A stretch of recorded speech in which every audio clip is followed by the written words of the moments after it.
Bom dia, gente. Já estamos ao vivo, né?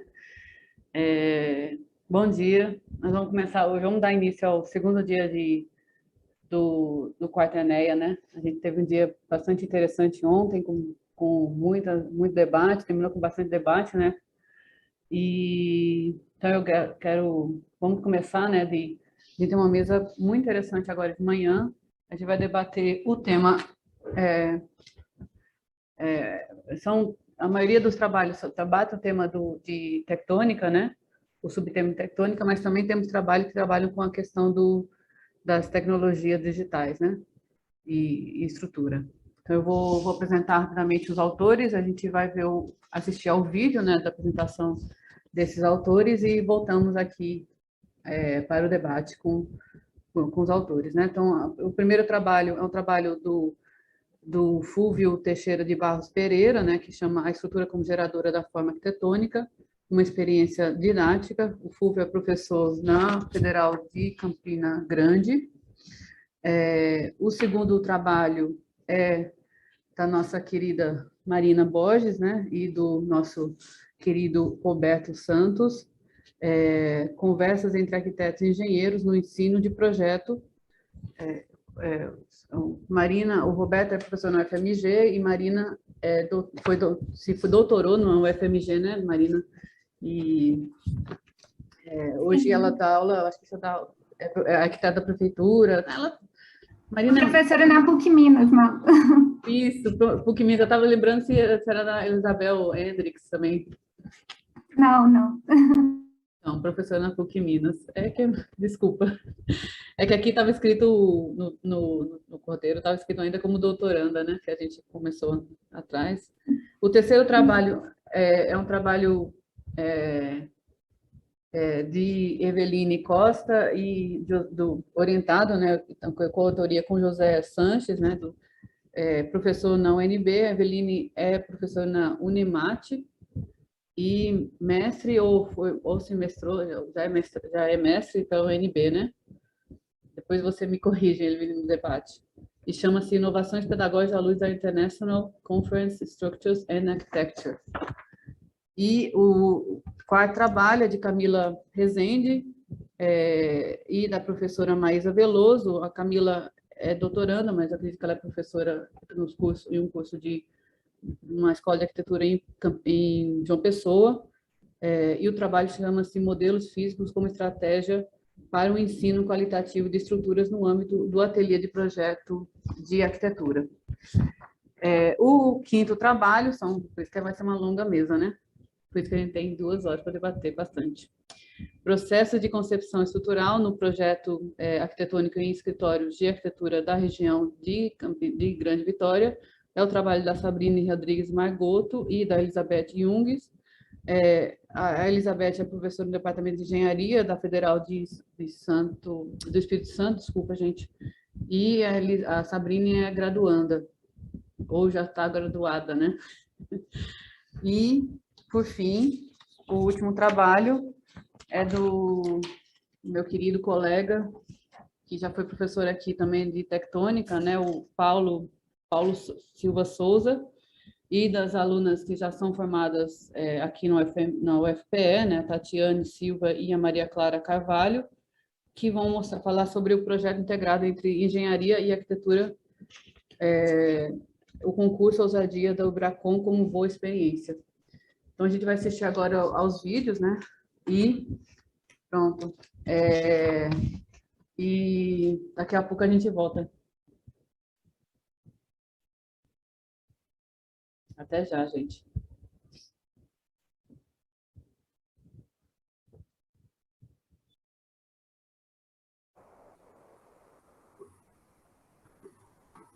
Sou Fúvio, professor do curso de Arquitetura e Urbanismo da UFCG, e apresento o trabalho intitulado Arquitetura como Geradora da Forma Arquitetônica, uma experiência didática, que se insere no eixo temático Projetar, Estruturar e Construir, um ato de tectônica do quarto ENEA. O trabalho busca avaliar as estratégias pedagógicas adotadas na disciplina, ministrada por mim e chamado Projeto de Arquitetura 1, cujo enfoque é o desenvolvimento de propostas arquitetônicas, tendo a estrutura como condicionante definidora do projeto de arquitetura. Como já sabemos, a concepção estrutural é parte inerente ao projeto de arquitetura, como colocado por distintos autores, dentre eles Iopanã Rebelo. A relação entre estrutura e expressão também pode ser considerada um dos fundamentos do projeto arquitetônico, como coloca Carsaladi. Por conseguinte, a concepção estrutural é um conteúdo essencial às disciplinas de projeto de arquitetura. E, por sua vez, a forma de abordá-lo é um tema em constante debate. Na disciplina Projeto de Arquitetura 1, cujos alunos são iniciantes no curso, pertencem ao terceiro período, há também a necessidade de adequar a abordagem sobre o tema ao nível de maturidade técnica dos estudantes. Nesse sentido, a escolha das estratégias pedagógicas a serem adotadas tem sido um tema, uma preocupação fundamental. Em seu momento inicial na disciplina, busca-se oferecer bases teóricas sobre sistemas estruturais aos alunos, uma vez que eles ainda não cursaram disciplinas de sistemas estruturais, pelo contrário, fazem essa disciplina simultaneamente a projeto de arquitetura 1, e por vezes nem todos os alunos se matriculam em ambas as disciplinas. Este ensino teórico, inserido dentro do projeto de arquitetura 1, aparece em dois autores, já conhecidos pelos cursos de arquitetura, Reino Engel, com o livro Sistemas Estruturais, e Iopanã Rebelo, dentre outros livros, A Concepção Estrutural e Arquitetura, os quais oferecem uma visão panorâmica e introdutória sobre o tema, e nesse momento são expostas noções básicas sobre sistemas estruturais, como forças atuantes, geometria da estrutura, deformações, terminologias, e suas repercussões na forma arquitetônica. Isso se desdobra, esse ensino teórico, no desenvolvimento de maquete física, no qual os alunos são levados a representar e explicar o funcionamento de algum dos sistemas estruturais exemplificados por Reino Engel, além de identificar alguma obra construída com o mesmo princípio estrutural. É nesse momento que se evidencia a principal estratégia pedagógica adotada na disciplina, que é o desenvolvimento de maquete física, que é um recurso importante para análise do comportamento físico da estrutura e de sua relação com a forma arquitetônica. A maquete possibilita aos alunos simularem intuitivamente as forças atuantes no edifício, explorar a tridimensionalidade do objeto arquitetônico, inclusive com uso de formas estruturalmente resistentes, como as superfícies de dupla curvatura, e que por vezes são difíceis de representar bidimensionalmente, como é o caso da paraboloide hiperbólica. Outra estratégia igualmente importante tem sido o contato direto com o espaço construído, existente no próprio campus universitário, a fim de transformá-lo em fonte de conhecimento, de informações aos alunos, sobretudo quanto ao dimensionamento dos elementos estruturais e quanto à noção de escala e materialidade do objeto arquitetônico. Enfim, nesse breve resumo sobre a experiência didática da disciplina Projeto de Arquitetura 1, cabe ser destacada a importância da aplicação simultânea de ambas as estratégias, a fim de suprir as deficiências uma da outra. De toda forma, a disciplina ainda caberia de ser enriquecida com maior aproximação em relação às disciplinas de sistemas estruturais, ou maior presença ou participação de engenheiros, de tal forma que potencializasse um olhar mais especializado nas estruturas e também evitasse soluções arquitetônicas voltadas a meros formalismos estruturais. Olá a todos, meu nome é Marina Borges, sou professora do Departamento de Arquitetura e Urbanismo da PUC Minas e hoje vou apresentar o artigo intitulado Conversas entre Arquitetos e Engenheiros no Ensino de Projetos, originário da metodologia desenvolvida na minha tese de doutorado, orientada pelo professor Roberto Eustáquio dos Santos.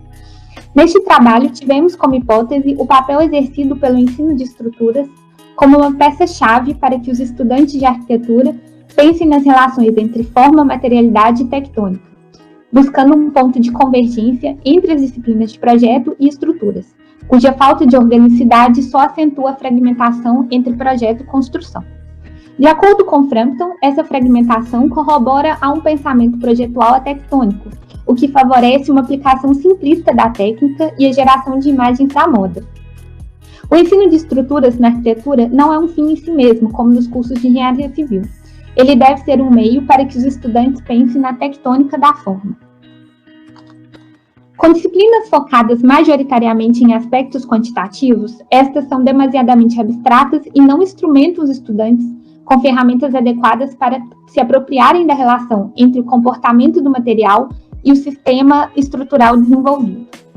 Utilizando somente o método analítico, os estudantes não conseguem desenvolver um raciocínio estrutural a partir de uma compreensão das diversas soluções possíveis diante de um determinado problema de projeto. No entanto, os planos de ensino das disciplinas de estruturas enfatizam que o diálogo entre os profissionais é o que deve ser suscitado.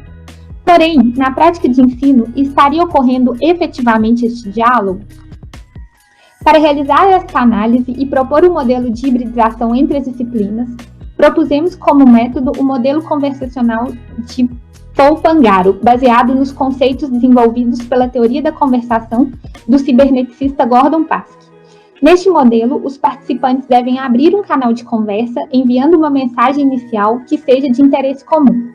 Devem construir uma relação simétrica de cooperação por meio da construção de um significado que os levará, através de objetivos em comum, à convergência de um acordo. O ensino de estruturas é ou deveria ser o condutor da conversação entre agentes, promovendo a abertura de canais comuns de conversação. No modelo de ensino atual, não existe um ambiente formalizado para que se efetive a conversação com o ensino de estruturas. Assim, buscamos realizar a construção de um modelo em que houvesse uma linguagem comum entre os participantes, para que fosse possível que as trocas pudessem ser efetivamente realizadas. A proposta inicial foi a de desenvolver um modelo de ensino em que os alunos utilizassem softwares de análise estrutural para o desenvolvimento de projetos. Neste modelo, os estudantes puderam visualizar o comportamento do material, revertendo a maneira de se pensar forma, força e estrutura, permitindo com que fosse melhor explorada a materialidade do objeto. No entanto, durante o processo, os estudantes sentiram a necessidade de que fosse incluído o engenheiro de estruturas como um participante que pudesse auxiliá-los a compreender melhor os resultados obtidos nas análises do software. Assim, ampliamos a conversa do modelo, incluindo o engenheiro de estruturas como um novo participante, considerando toda a complexidade envolvida e as múltiplas interações propiciadas, tendo ciência de que este modelo viria a constituir um sistema com subjetividades, valores e responsabilidades explícitas. Os experimentos buscaram, a partir daí, trabalhar os conceitos de flexibilidade estrutural e articulação espacial, promovendo a convergência dos métodos analíticos, experimentais e computacionais. No processo, os estudantes passaram a utilizar softwares paramétricos de análise estrutural como uma base de linguagem comum. A facilidade de visualização e interação com o software possibilitou a recursividade e a circularidade pretendida para o processo, o que suscitou no engajamento de ambos os participantes. O que se notou foi que a conversa iniciada, em muitos casos, extrapolou as bordas da própria disciplina, encorajando os estudantes a buscarem novos conhecimentos com outros professores de estruturas e profissionais da área. As ferramentas digitais de análise estrutural propiciaram neste modelo um jogo de interatividade entre os participantes para a concepção do espaço e suas possibilidades de construção. Neste caso, o computador atuou como instrumento cibernético que responde aos parâmetros estabelecidos para a concepção do sistema estrutural, instruindo e sendo instruído por ele em um processo recursivo que fez com que pudessem emergir resultados inesperados. Desta maneira, acreditamos que a conversação iniciada no ambiente de ensino tem a capacidade de transformar a prática profissional, modificando desta forma a relação entre os agentes da construção civil, arquitetos, engenheiros, trabalhadores e futuros usuários, e suas formas de participação através da emergência de práticas dialógicas e dialéticas no setor da construção civil. Muito obrigada a todos pela atenção. Eu sou Eveline, sou professora do curso de Arquitetura e Urbanismo da Universidade do Estado de Mato Grosso e doutoranda pelo Programa de Pós-Graduação em Arquitetura e Urbanismo da Universidade de Brasília. Desenvolvi esse trabalho com o professor José Sanches, que é meu orientador na FAO-UNB. Nosso objetivo com esse artigo foi contribuir com essa edição do ENEA, apresentando um panorama internacional da temática do ensino de estruturas para arquitetura, com base nos anais da International Conference Structures and Architecture, elencando pontos semelhantes aos discutidos nacionalmente e apontando inovações pedagógicas.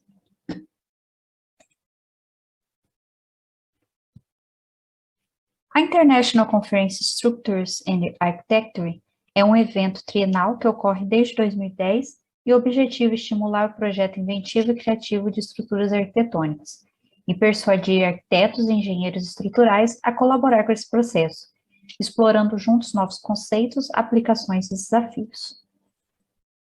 Nas 4 edições, as contribuições técnicas se dividiram em diversas linhas de pesquisas que abordavam as diversas áreas da relação entre arquitetura e engenharia. Porém, o interesse desse trabalho se concentrou nas linhas Interdisciplinary Work and Education, Architectures and Structural Engineers, nas edições de 2010 e 2013, e Education, Architects and Structural Engineers, nas edições de 2016 e 2019. O destaque da primeira edição foi para a discussão sobre as necessidades de trabalhar a integração de acadêmicos dos cursos de engenharia e arquitetura em trabalhos interdisciplinares.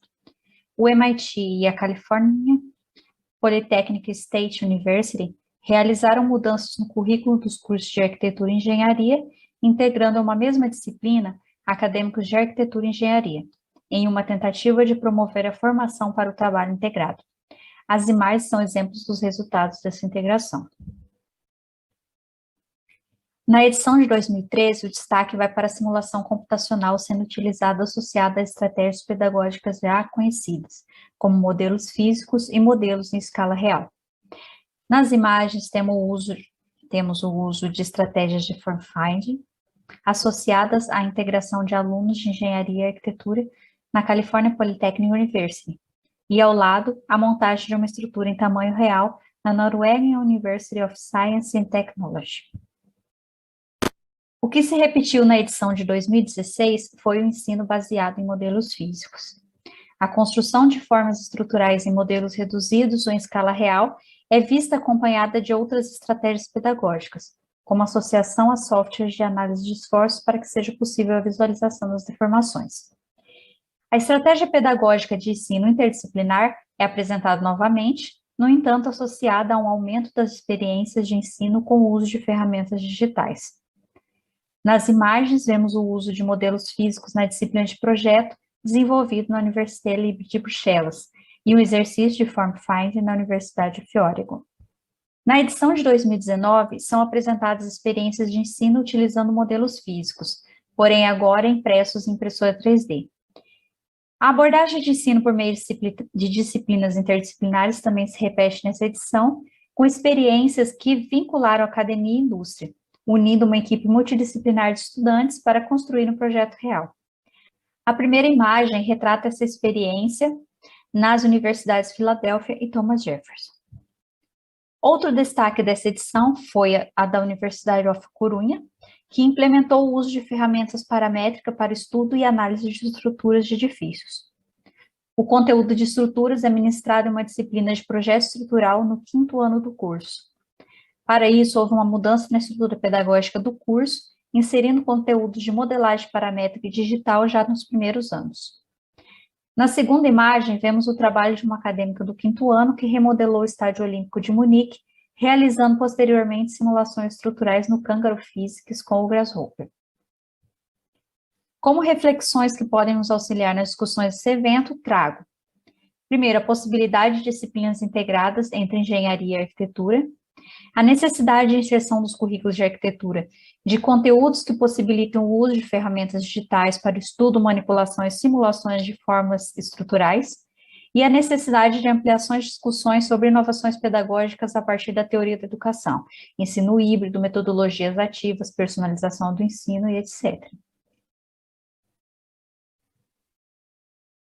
Bom dia a todos, meu nome é Camila Rezende e esse artigo foi escrito em conjunto com a professora Maísa Veloso e seu título é Modelos Físicos como Estratégia para um Ensino Qualitativo de Estruturas no âmbito do ateliê do projeto de arquitetura. O conceito criado por Olga Larsen, que é o Conceptual Structural Design, que é um meio de projetar, né, através da intuição, através de precedentes, através da modelagem.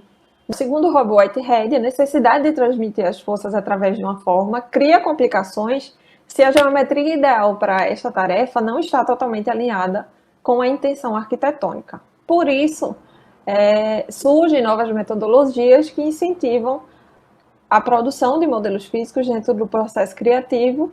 Deste modo, o intuito foi identificar quais eram essas experiências didáticas que podem proporcionar uma maior integração entre estruturas e o projeto arquitetônico, levando em consideração a utilização de modelos físicos.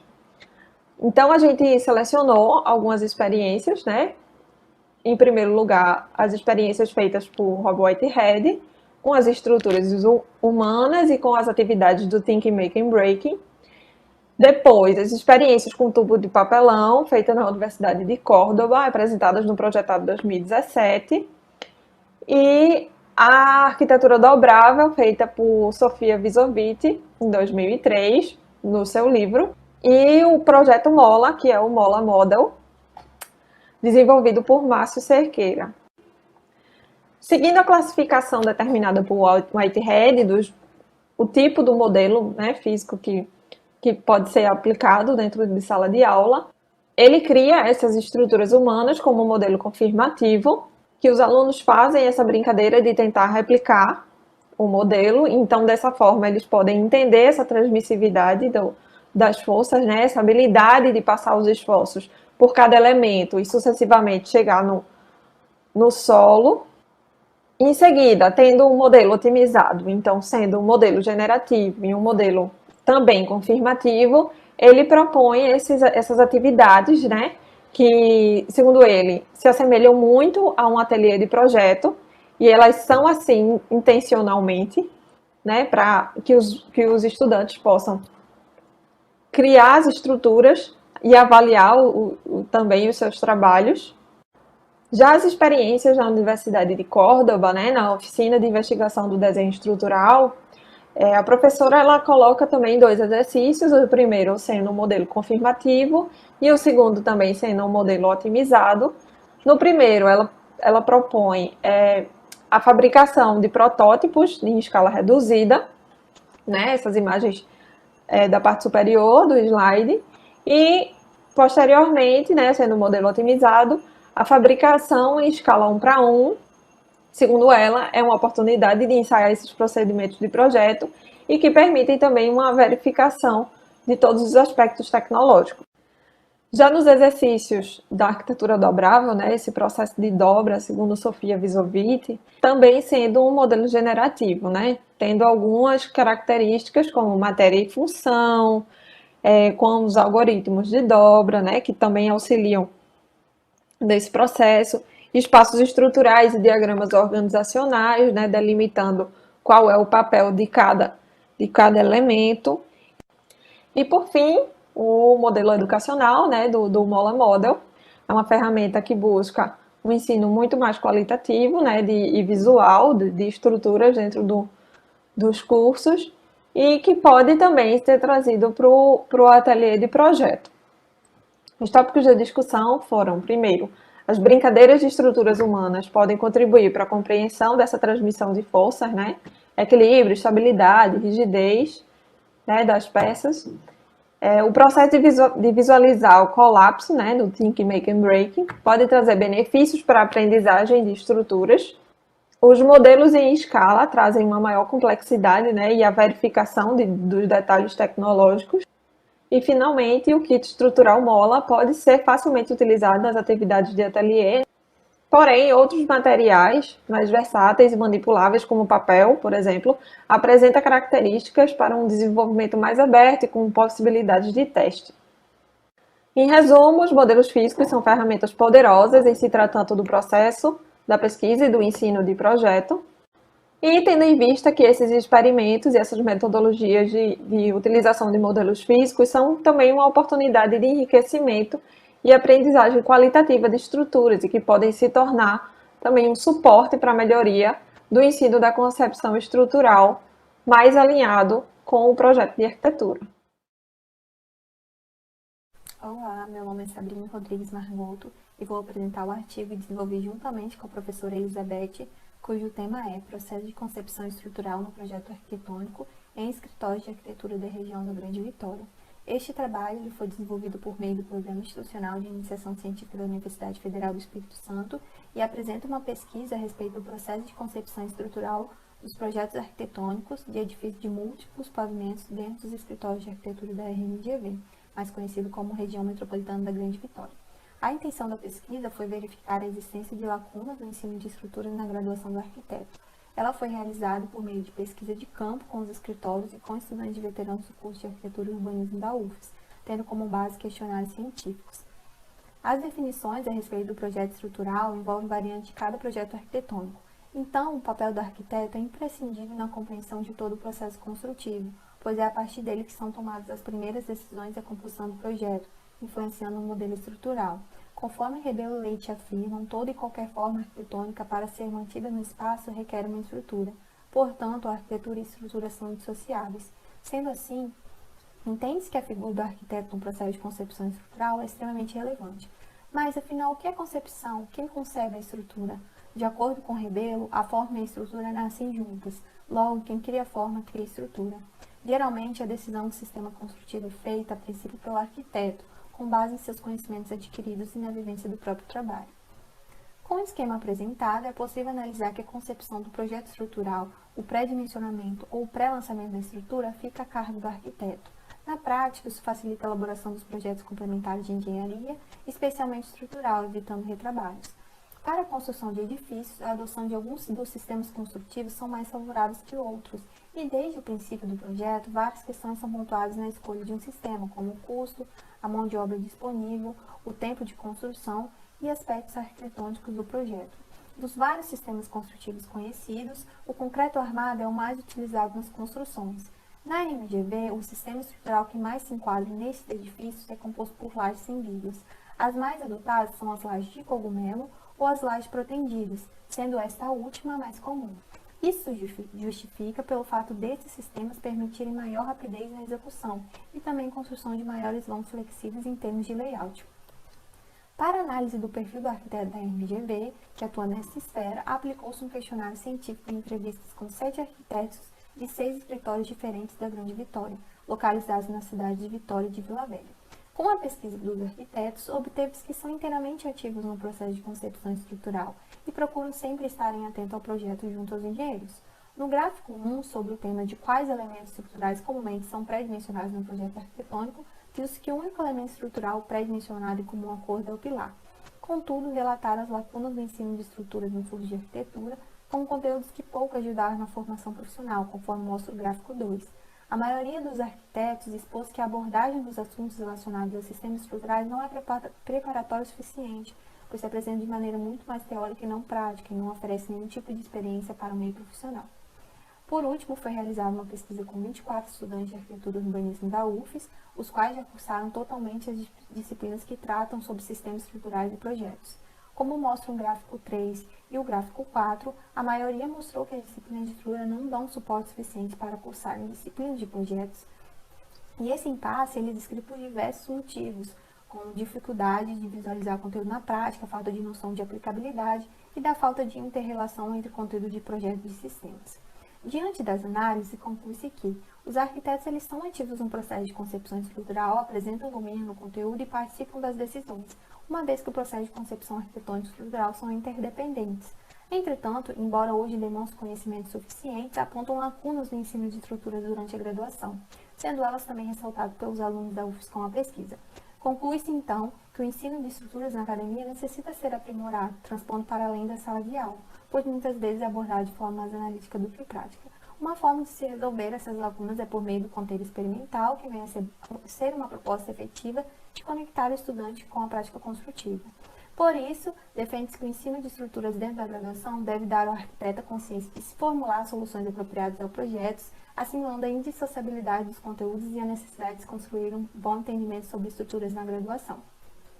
Por fim, registro meu agradecimento ao Fundo de Apoio de Pesquisa, FAP-UFES, pelo financiamento e incentivo, pelo Programa de Iniciação Científica da UFES e aos arquitetos e aos alunos entrevistados pelo tempo disposto.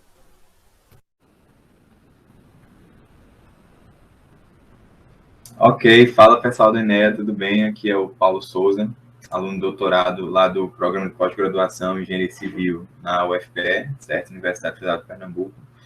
Bom, e aqui eu vou apresentar para vocês uma experiência didática que eu tive quando eu era professor substituto lá na própria UFPE, tá certo? E aí, como coautoras aqui do artigo, eu tenho a Tatiane e a Maria Clara, que foram duas alunas minhas, lá na arquitetura. Elas começaram minhas alunas, hoje são grandes amigas e colegas de trabalho, né? Inclusive a Tatiane está no meio acadêmico também. Bom, e aí a gente vai relatar, pessoal, discutir aqui um pouco brevemente essa experiência de engenharia e arquitetura, né? Eu sou engenheiro civil e a Tatiane e Maria Clara são estudantes, na época, estudantes de arquitetura. E aí a gente vai mostrar um pouco dessa integração entre engenharia e arquitetura no concurso Ousadia do IBRACON. Então, pessoal, o IBRACON, o Instituto Brasileiro do Concreto, ele anualmente promove concursos estudantis, tá certo? Sempre valorizando a questão da tecnologia do concreto enquanto material, projeto ligado ao concreto armado, protendido. E aí, um dos principais projetos é o concurso Ousadia, que tem esse nome porque ele pede aí todo ano que os alunos resolvam uma demanda projetual proposta por um edital. Então, nós participamos aí, né, com a equipe Concrebuco, que eu estou até usando a camisa aqui. Normalmente, cada instituição, né, universidade, Instituto Federal, cada instituição participa com uma equipe, certo? É uma competição a nível nacional, né, que é sempre realizada lá no Congresso Brasileiro do Concreto. E aí, nessa competição, o edital é divulgado meses antes e os alunos têm demandas projetuais para trabalhar. Estou passando aqui algumas imagens, tá certo? Referente a algumas das demandas projetuais que a gente vivenciou. Então, na época, deve ter um professor orientador, que no caso era eu, né, como professor da Engenharia Civil, certo? E, obrigatoriamente, a equipe deve ser composta por alunos da Engenharia Civil, graduação, e também da Arquitetura e Urbanismo, graduação. Então, eu orientava uma equipe multidisciplinar, e aí, no primeiro ano, 2018, a gente teve que desenvolver um projeto de uma edificação, inclusive dentro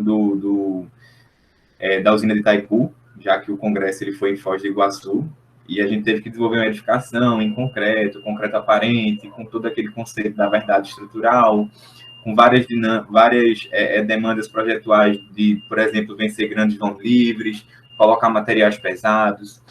Então, aqui tem algumas imagens, tá certo? Enquanto que no segundo ano, que nós vivenciamos o projeto, né, eu como orientador, as meninas como orientandas, foi aí 2019 e a demanda era outra, era uma passarela de pedestres para rodovias federais do Brasil, entendeu? Teve muita coisa do DENIT. Então, assim, de um modo geral, né, no artigo a gente fala um pouquinho melhor sobre essas experiências. As meninas não são as únicas orientandas, teve outros orientandos de engenharia, teve outros de arquitetura, né, mas as duas foram as que se disponibilizaram para escrever esse artigo comigo. E aí, como resultado principal dessa experiência, eu acho que dá para discutir essa integração entre engenharia civil e arquitetura no âmbito de projeto.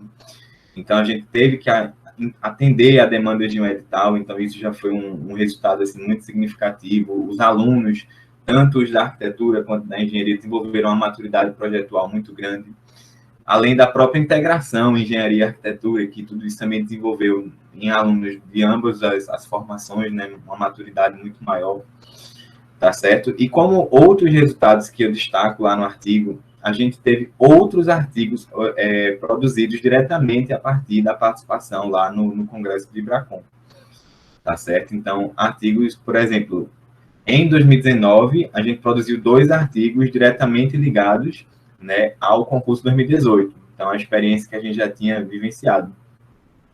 E aí, isso também foi um resultado aí bastante significativo. Bom, então, basicamente é isso, não vou ficar me alongando muito mais, mas eu acho que é uma experiência muito bacana, né, de integração engenharia civil e arquitetura, que está lá bem detalhada no artigo. E aí, depois, quem quiser pegar o artigo completo, dar uma olhada e vir trocar uma ideia, tá aí os meus contatos, tá certo? Eu fui orientador dessa experiência durante 2 anos. E aí, bom, basicamente é isso. Pessoal, obrigado pela atenção. A comissão do Enea, agradeço aí demais pela oportunidade. Bom evento a todos.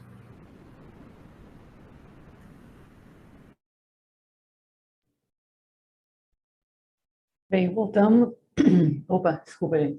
Bem, voltamos. Cadê os autores?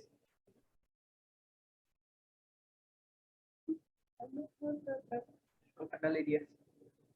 Oi, gente. É mais fácil, né? A gente se vê.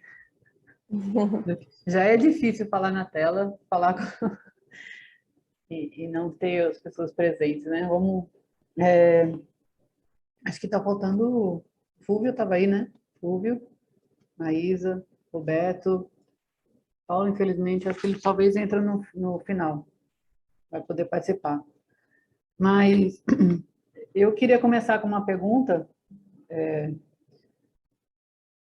Como é que eu faço?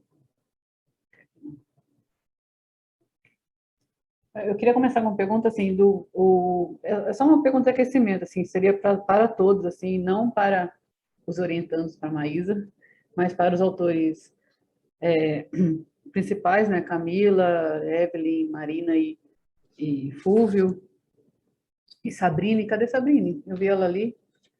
Eu queria, na verdade, são perguntas, a pergunta é assim. Acho que o Fúvio não cabe muito bem para ele, mas acho que para os outros três, assim, da onde surgiu de onde partiu essa questão, né? Dessas abordagens, assim, de pensar o processo didático, né? Foi um problema pessoal, assim, não sei como é que eu poderia colocar isso, estava mais claro na minha cabeça quando eu escrevi isso. Mas de como você chegar, assim, mais ou menos eu vou exemplificar o meu caso, assim. Eu comecei a abordar essa questão de tectônica, de ensino de estruturas, no momento que eu me tornei professora de tectônica. Até então, essas questões, assim, elas eram tal existentes, né, por ter sido aluna e ter sido aluna de arquitetura, de um curso de arquitetura, né, mas não era um objeto de pesquisa, né, então era nesse sentido, assim, isso se tornou um problema do dia a dia, né? Desde então, tentei organizar vários debates, né? A gente começou lá atrás no Enan Park, em 2012, e depois resultou nos Enéas, né? Nos 2 Enéas que a gente realizou até agora.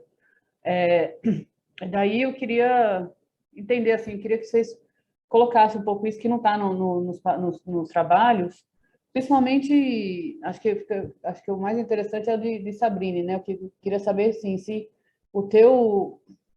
a tua aproximação, né? A tua pesquisa, assim, você vai chegando, ela é uma iniciação científica de uma professora do Departamento de Engenharia Civil, né?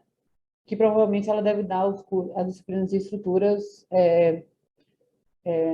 para o curso de arquitetura. Aí eu queria saber se essa tua iniciação científica faz parte de uma pesquisa maior da orientadora e como é que começou, né? Seria mais ou menos essa a pergunta para todos, assim, inicialmente. Bom dia. Já respondendo você, professora, a iniciação científica ela surgiu de uma ideia nossa mesmo, a partir de uma questão que eu já observava no curso de arquitetura e urbanismo, no caso da UFES, e a minha intenção era estudar um pouco isso e passar para os alunos um pouco melhor o que eu não tinha dificuldade. Na verdade, eu nunca tive muita dificuldade, mas eu percebi que os colegas tinham muita dificuldade. E era uma dificuldade de compreender o que os professores passavam, às vezes, na sala de aula, e também acabava não despertando tanto interesse. Então, eu levei uma questão para ela, que eu queria fazer iniciação científica mais na área dela, que é uma área mais de estruturas, e aí, então, ela surgiu com essa ideia da gente fazer uma coisa meio a meio estudar um pouco esse problema, né? Que eu acho que pesquisando eu vi que não é uma coisa isolada, é uma coisa que já vem de anos e é uma problemática que persiste na Faculdade de Arquitetura e Urbanismo. Então, toda a pesquisa foi mais por criação nossa mesmo, investigativa no sentido de tentar entender como que isso acontece, como que poderia solucionar. Até mesmo no final da iniciação científica, a gente criou uma apostila que explica um pouco mais didaticamente todo esse conteúdo, né, que eu estudei também os sistemas estruturais, e fiz passo por passo, às vezes também um pré-dimensionamento, porque meu estudo ele fala um pouco de como os arquitetos eles são responsáveis pelo pré-dimensionamento já da estrutura, e dando alguns passo a passo mais simples e, não, na verdade, não simples, mas mais óbvios, mais fáceis, talvez, de compreensão, para tornar esse processo um pouco mais fácil e também tornar mais interessante para os alunos dentro da graduação. Essa comunicação entre arquitetura e engenharia, que ela é essencial. Sabrine, eu vou pedir para você abrir tua câmera, tanto a mesma coisa que a Eveline, por favor. Bom, só um minuto, então. Eveline, também está aí? Eu vou passar, então, a pergunta para Camila, pode ser? Pode. Essa minha inquietação, na verdade, eu já tenho desde... assim que eu me formei, eu trabalhei com compatibilização de projetos. Então, eu sentia muito isso, que os arquitetos tinham uma certa dificuldade de pensar na estrutura antes, de já ter algum croquis que ajudasse a gente também a compatibilizar todos os projetos, né, da construtora que eu trabalhava. E aí eu cheguei com essa ideia para a Maísa, e ela abraçou a ideia no meu mestrado, e aí eu terminei meu mestrado em 2016, e agora eu disse, não, vamos continuar com a pesquisa, que está saindo muita coisa aí, e sempre foi uma inquietação mesmo, então foi a partir desse trabalho, né? Então, é isso. Marina? Cadê a Eveline? Malu, bem, bom dia a todos. Bem, eu fiz arquitetura, né, e depois eu fiz a graduação em engenharia civil, e aí atuando como arquiteta e fazendo engenharia civil, comecei a perceber a distância que existia, né, entre uma prática e outra, e o estado da arte do ensino de estruturas na engenharia e o quanto isso estava sendo raliado nos cursos de arquitetura, né? E aí eu pude enxergar que realmente para os arquitetos era impossível ter um percurso coerente com relação à aprendizagem com a forma com que o ensino ofertava isso. Bem, no mestrado, né, eu fiz o mestrado no Departamento de Engenharia de Estruturas da UFMG, trabalhando com tecnologia digital, onde eu fui pesquisar as práticas de escritórios internacionais e fui vendo, né, como que essa prática estava muito diferente já, né, isso, claro, na produção de obras simbólicas, em relação ao que eu estava vivenciando, né, aqui no Brasil, né, na prática de escritores. Bem, então, aí depois de finalizado o mestrado, eu voltei para a arquitetura para fazer o doutorado com essa proposta de tentar levar, né, esse conhecimento, esse estado da arte, com relação à abordagem das novas tecnologias na engenharia de estruturas, né, e aí eu vislumbrei essa possibilidade de que isso poderia trazer aí possibilidades de visualização, simulação, interação com o processo de projeto. E aí o professor Roberto Eustáquio, né, o Ró, abraçou essa ideia e a gente construiu junto foram 7 experimentos, né, ou mais, ao longo dos 4 anos de doutorado, tanto na UFMG quanto na PUC-Minas, que eu sou professora. Então, a gente teve alguns experimentos que foram totalmente analógicos, outros que foram mais digitais, e aí a gente conseguiu gerar um ciclo de aprendizagem aí com essas propostas, utilizando aí uma diversidade de abordagens de tecnologia. Eveline? Sabrine, Roberta, Vou ter que tive que trocar de aparelho. Bom dia, pessoal. Bom dia. Cortou um pouco, Malu, da sua pergunta, mas aí eu acho que eu entendi mais ou menos o que é. Essa relação da estrutura com a arquitetura sempre foi uma inquietação minha, desde a época da graduação, e é por isso que eu fiz um mestrado em Engenharia Civil, na UFOP. A minha dissertação foi sobre a relação de estruturas e arquitetura com o BIM, e aí, depois do mestrado, eu comecei a dar aula aqui na Unemate nas disciplinas de estruturas. Então, eu continuei com a pesquisa, e quando eu fui resolver fazer o doutorado, eu acabei indo para a UNB por causa de uma linha de pesquisa específica que me chamou muito a atenção lá, que é estruturas e arquitetura. Então, quando eu iniciei lá, a primeira coisa que a gente fez foi, vamos tentar mapear aqui qual que são as discussões internacionais sobre o ensino de estruturas para ver em que a gente consegue avançar. Então, esse artigo é um subproduto desse primeiro mapeamento que a gente fez para tentar fazer um projeto de pesquisa que avançasse na relação de ensino de estruturas para arquitetura. Bom, obrigada. Malu, eu queria falar uma coisa. Roberto? Sim. Sim. É só um depoimento assim, pessoal, que a Marina já deu um recado muito bem dado. É que eu acho que eu entrei na Escola de Arquitetura da UFMG em 1978, e isso já vinha sendo discutido. Os próprios anais do ENEA 1 e 2 também revelam que a discussão é muito parecida com o que está hoje. A diferença que eu vejo hoje é que eu estou vendo gente mais bem preparada para assumir um lugar híbrido. Inclusive, estou orientando o Hugo, que apresentou ontem, cujo trabalho é esse, uma formação híbrida entre engenheiro e arquiteto. Porque com os departamentos de engenharia, eu já desisti há muito tempo de estabelecer qualquer tipo de diálogo, porque eles insistem numa abordagem verificativa que não nos atende em nada, e enquanto que essa deficiência que a estudante apresentou aí, ela é crônica no ensino de arquitetura, pelo menos a faceta que eu conheço. Então, assim, ela é deficiente para subsidiar a concepção arquitetônica, e eu não vejo outra saída que não formar gente bem preparada e que vá assumindo esses lugares. Preciso de uma revisão radical mesmo do ensino de estrutura.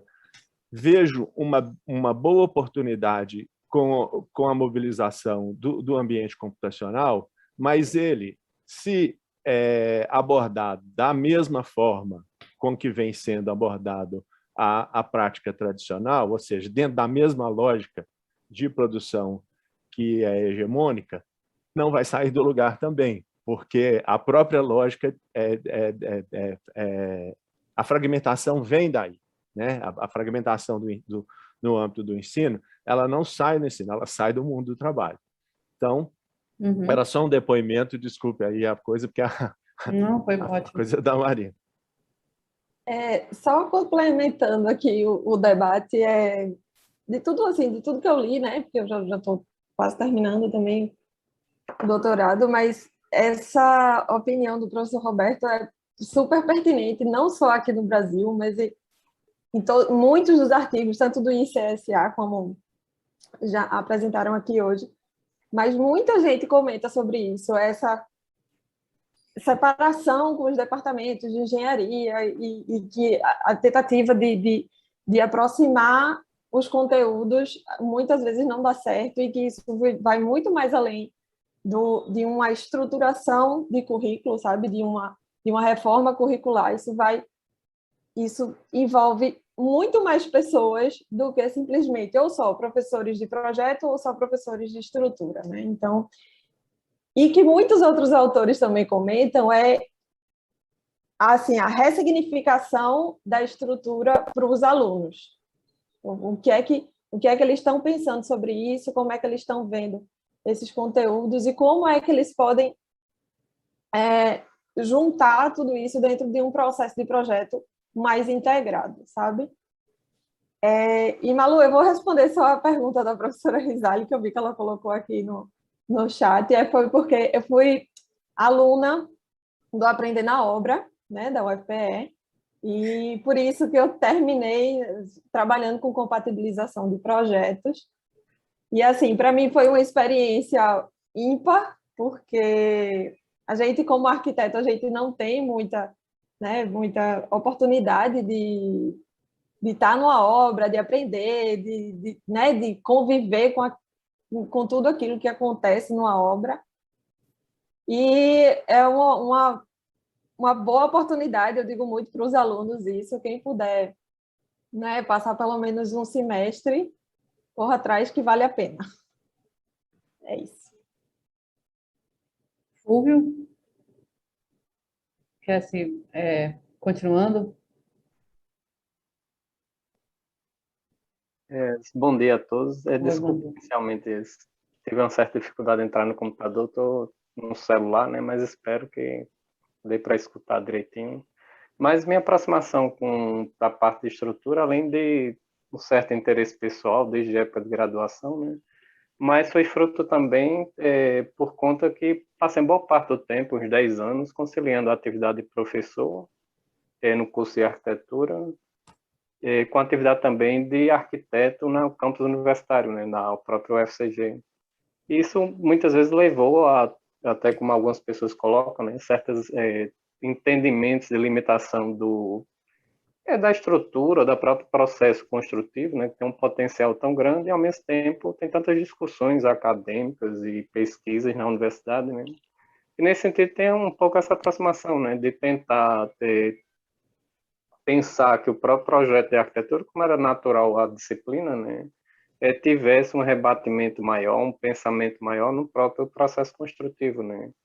E aí, nesse sentido, quando eu fui para o curso de arquitetura, passei a participar do curso de arquitetura da UFCG, né, com muita frequência as disciplinas mais relacionadas a estruturas, à construção, né, lógico, voltadas a projeto, né, foram geralmente direcionadas a mim, né. Mas sempre nesse sentido, né, de entender isso como complemento, né, e entender que muitas vezes, né, esse lado da estrutura às vezes é subutilizado ou subaproveitado dentro da concepção arquitetônica do arquiteto, né.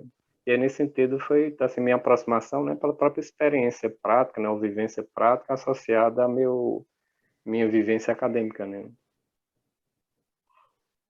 Muito obrigada, Fúvio. Não, essa primeira rodada, tentando aproximar um pouco da questão. Desculpa, Maísa, querem falar alguma coisa? Não, eu só comentar brevemente, que eu vou ter que me retirar, parabenizar a todos, né, que apresentaram nessa sessão e a todas.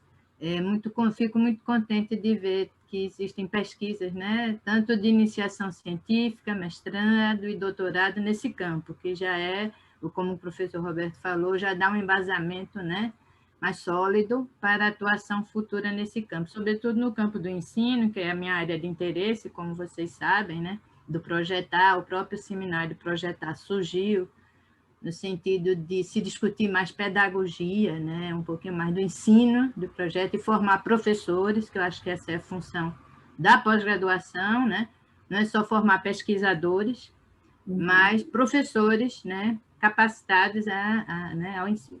Basicamente, né, um pouquinho mais de pedagogia de ensinar a fazer, aprender fazendo, qualquer que seja a abordagem, né, ou aprender na obra, com ações desse tipo. Então, gostaria de louvar as iniciativas e dizer que é muito importante esse estímulo, né, ao aprendizado, a importância da pedagogia mesmo, dos meios, estratégias diversas, como a Camila tem estudado, dos jogos pedagógicos, de estímulo, né, a concepção estrutural ao aprendizado, porque foi muito chato mesmo aprender estrutura na nossa graduação, né? Uma coisa muito chata, muito monótona, muito pouco aplicada, e tenho visto avanços muito mais sólidos nesse campo, e fico muito feliz com isso, né? E eu destacar a importância dessas estratégias pedagógicas, dos jogos, as coisas mais lúdicas, né? Do sentido, pegar dos sentidos, que eu acho que isso tem criado avanços importantes nesse campo.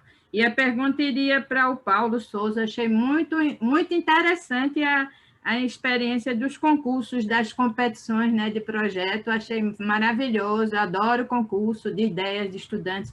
Eu acho que isso também estimula muito.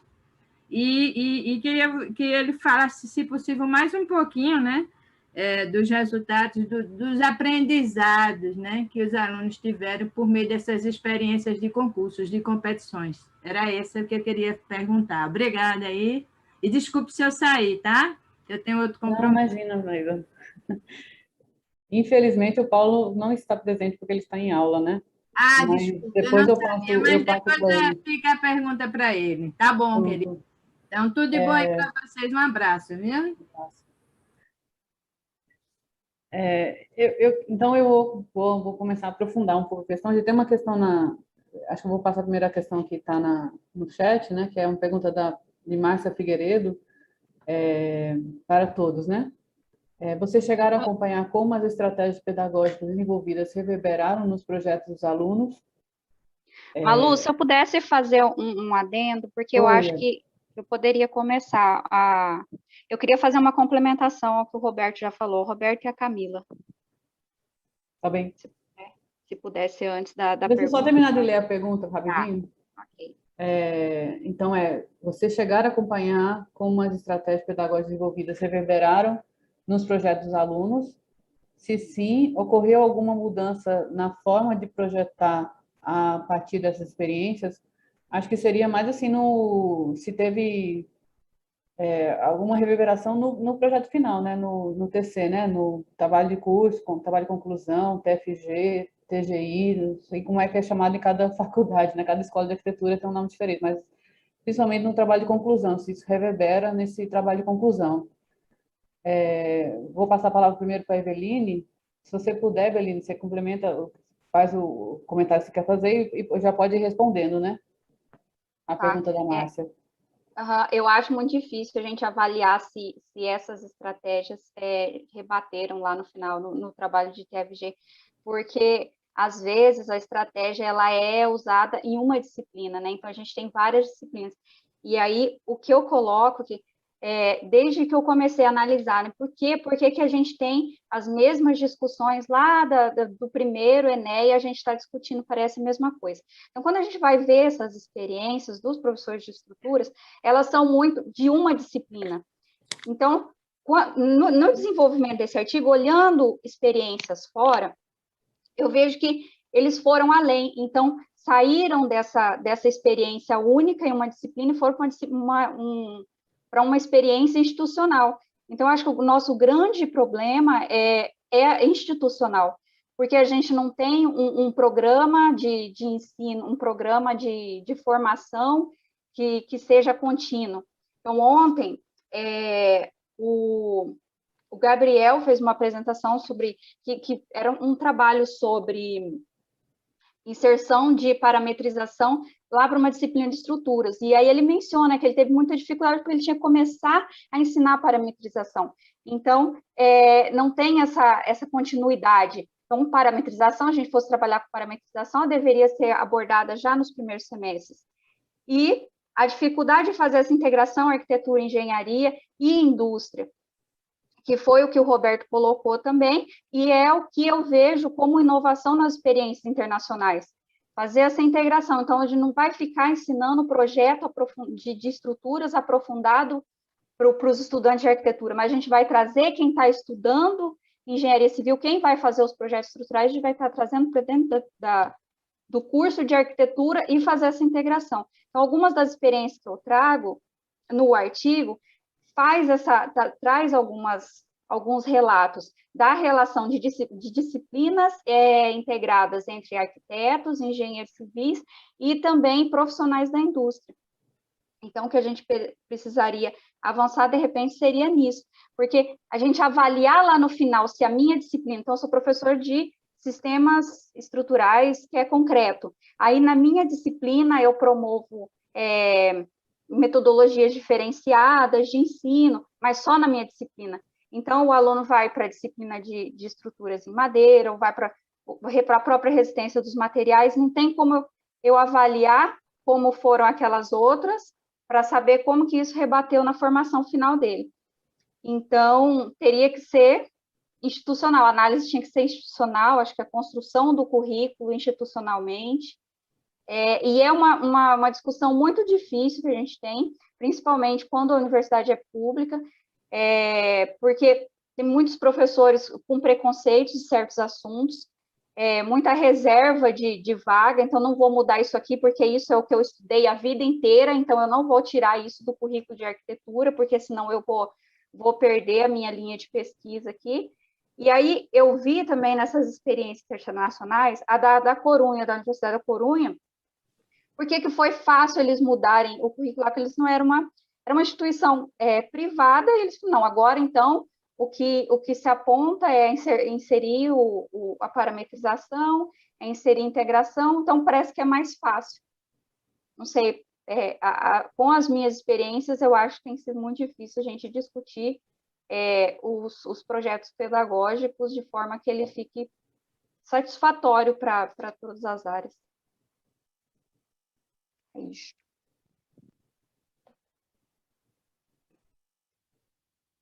Quem mais gostaria de responder a pergunta de Márcia? Bem, Marina? eu vou responder, então, Malu, com relação, né, a essa questão do impacto, eu tive alguns orientandos que me procuraram de TCC, né, tanto na UFMG quanto na PUC, por ter tido essa experiência no ensino de projetos, usando tecnologia e querendo aprofundar mais nisso. E também tiveram experiências a UFMG ela trabalha com o ensino de projeto flexibilizado. Então, na última disciplina especial, né, que eu abordei só a parametria, e aí complementando essa questão da Eveline, eram 2 aulas de Grasshopper e 2 aulas de Caramba. E os alunos conseguiam fazer todo o projeto paramétrico. Então, enfim, não é uma grande dificuldade como parece, né, a princípio. Alunos de 3º ao 10º período, né?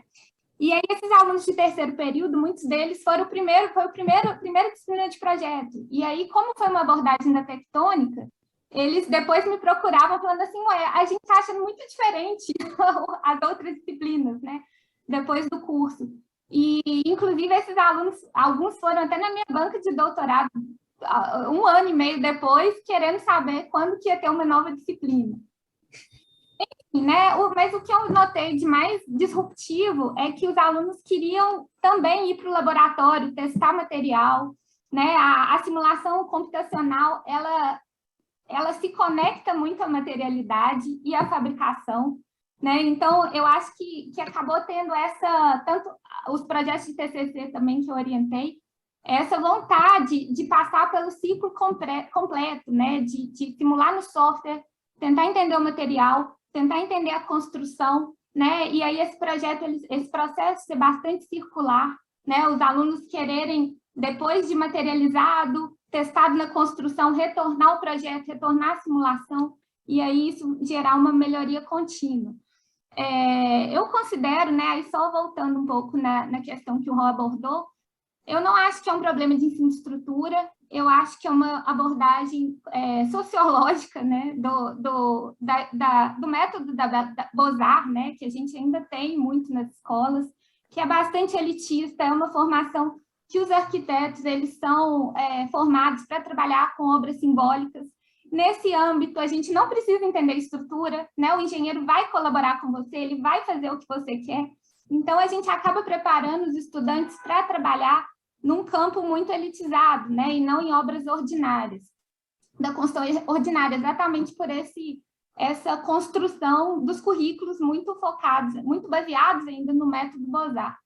Bem, mas aí são questões assim que a gente, né, eu abordei no meu doutorado muito Bourdieu, essa questão das posses dos capitais, então a gente abordou isso e esse entendimento, né, dessa construção social, né, dos currículos, é o que pode ser chaves bastante importantes para a gente pensar isso de uma maneira mais ampla e não só como um problema instrumental, né, tanto do ensino quanto do campo. Perfeito, Marina. Eu vou passar para a próxima pergunta, né? Pode ser? Alguém quer complementar mais alguma coisa? Fulvio, Roberto, Eveline? Eu queria só contar um casinho rápido. Tá. Eu fui professor da PUC Minas também durante muito tempo, durante 18 anos, e nós fizemos uma reforma de currículo bastante profunda. E o curso de arquitetura da PUC Minas tinha saído de dentro de um curso de engenharia civil, portanto, ele tinha 900 horas em 3.600, 3.800, 900 horas de estruturas. Depois de muito, nós debatemos isso durante 9 anos, para vocês terem uma ideia, para propor esse currículo novo. Teve uma recusa assim, completamente antagônica ao que a gente queria, e nós demos, na realidade, sorte lá num determinado momento que a PUC estava abrindo um curso novo de engenharia civil dentro da área metropolitana de Belo Horizonte. Os professores preferiram ir dar aula nesse curso de engenharia civil. E nós assumimos o ensino de estrutura já articulados com o projeto. Um único professor de estruturas permaneceu e me parece que ainda é professor de lá. E isso não impactou negativamente nos TFG. Eu não tenho uma pesquisa sistemática em torno disso, mas assim, 1/4 do curso era dedicado a isso e inócuo.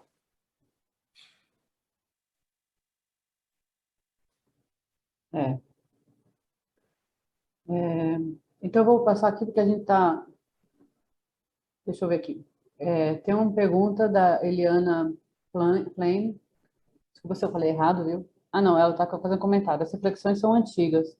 Acredito que as novas ferramentas tecnológicas, as novas gerações de futuros profissionais estão contribuindo muito para auxiliar na compreensão das estruturas versus arquitetura. Eu queria até puxar o gancho desse comentário da Eliana para fazer uma pergunta, assim, que é uma questão assim, que tem a ver um pouco com os dois debates que a gente fez nas 2 mesas de ontem, que é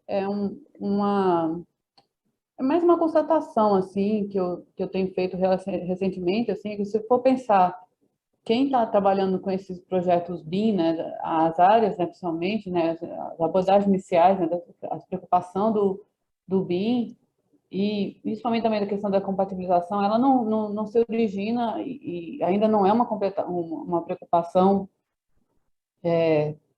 tão importante, né, na arquitetura, né? Ela se origina na engenharia. Se a gente for pegar, acho que um dos principais professores de BIM no Brasil, que defende o projeto BIM no Brasil, é um engenheiro que eita, não vou saber falar sobre o nome dele.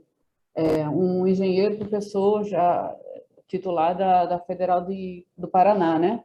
Tem outros professores que também são engenheiros. Tem uma professora na Unicamp, que é professora do curso no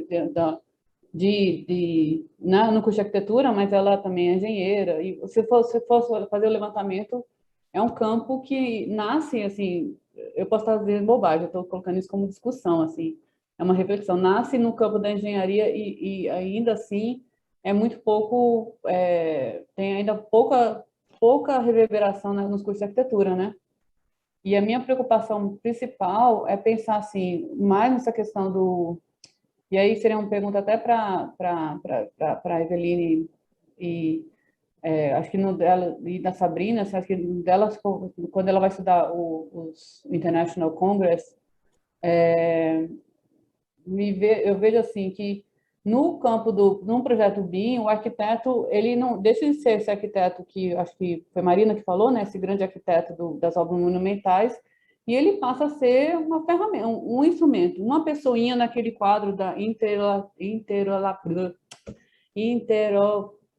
ai, Jesus, como é que fala essa palavra danada? Interoperabilidade. Obrigada. Essa palavrinha-chave, né, que tem a ver com colaboração, com não sei o que lá, que tem a ver com, que é um dos cernes, né, uma das essências do projeto BIM. E eu diria assim, que é com mais receio dentro dessa questão social, né, que a gente pensar no que o projeto BIM ele visualiza como uma indústria 4.0, 5.0, até 8.0, tanto o arquiteto quanto o engenheiro e o construtor são figuras, as figuras humanas, elas a tendência é sumir, né? é virar uma inteligência artificial para tudo, fazer toda a concepção projetual do começo ao fim. Então, toda essa discussão que a gente está fazendo, no futuro, ela pode, nem vai existir mais universidade, não vai existir nem mais ensino de arquitetura, de engenharia e construção, né? Estou pensando assim, estou fazendo tipo, um George Orwell, né? Está sendo apocalíptico o futuro nosso, né?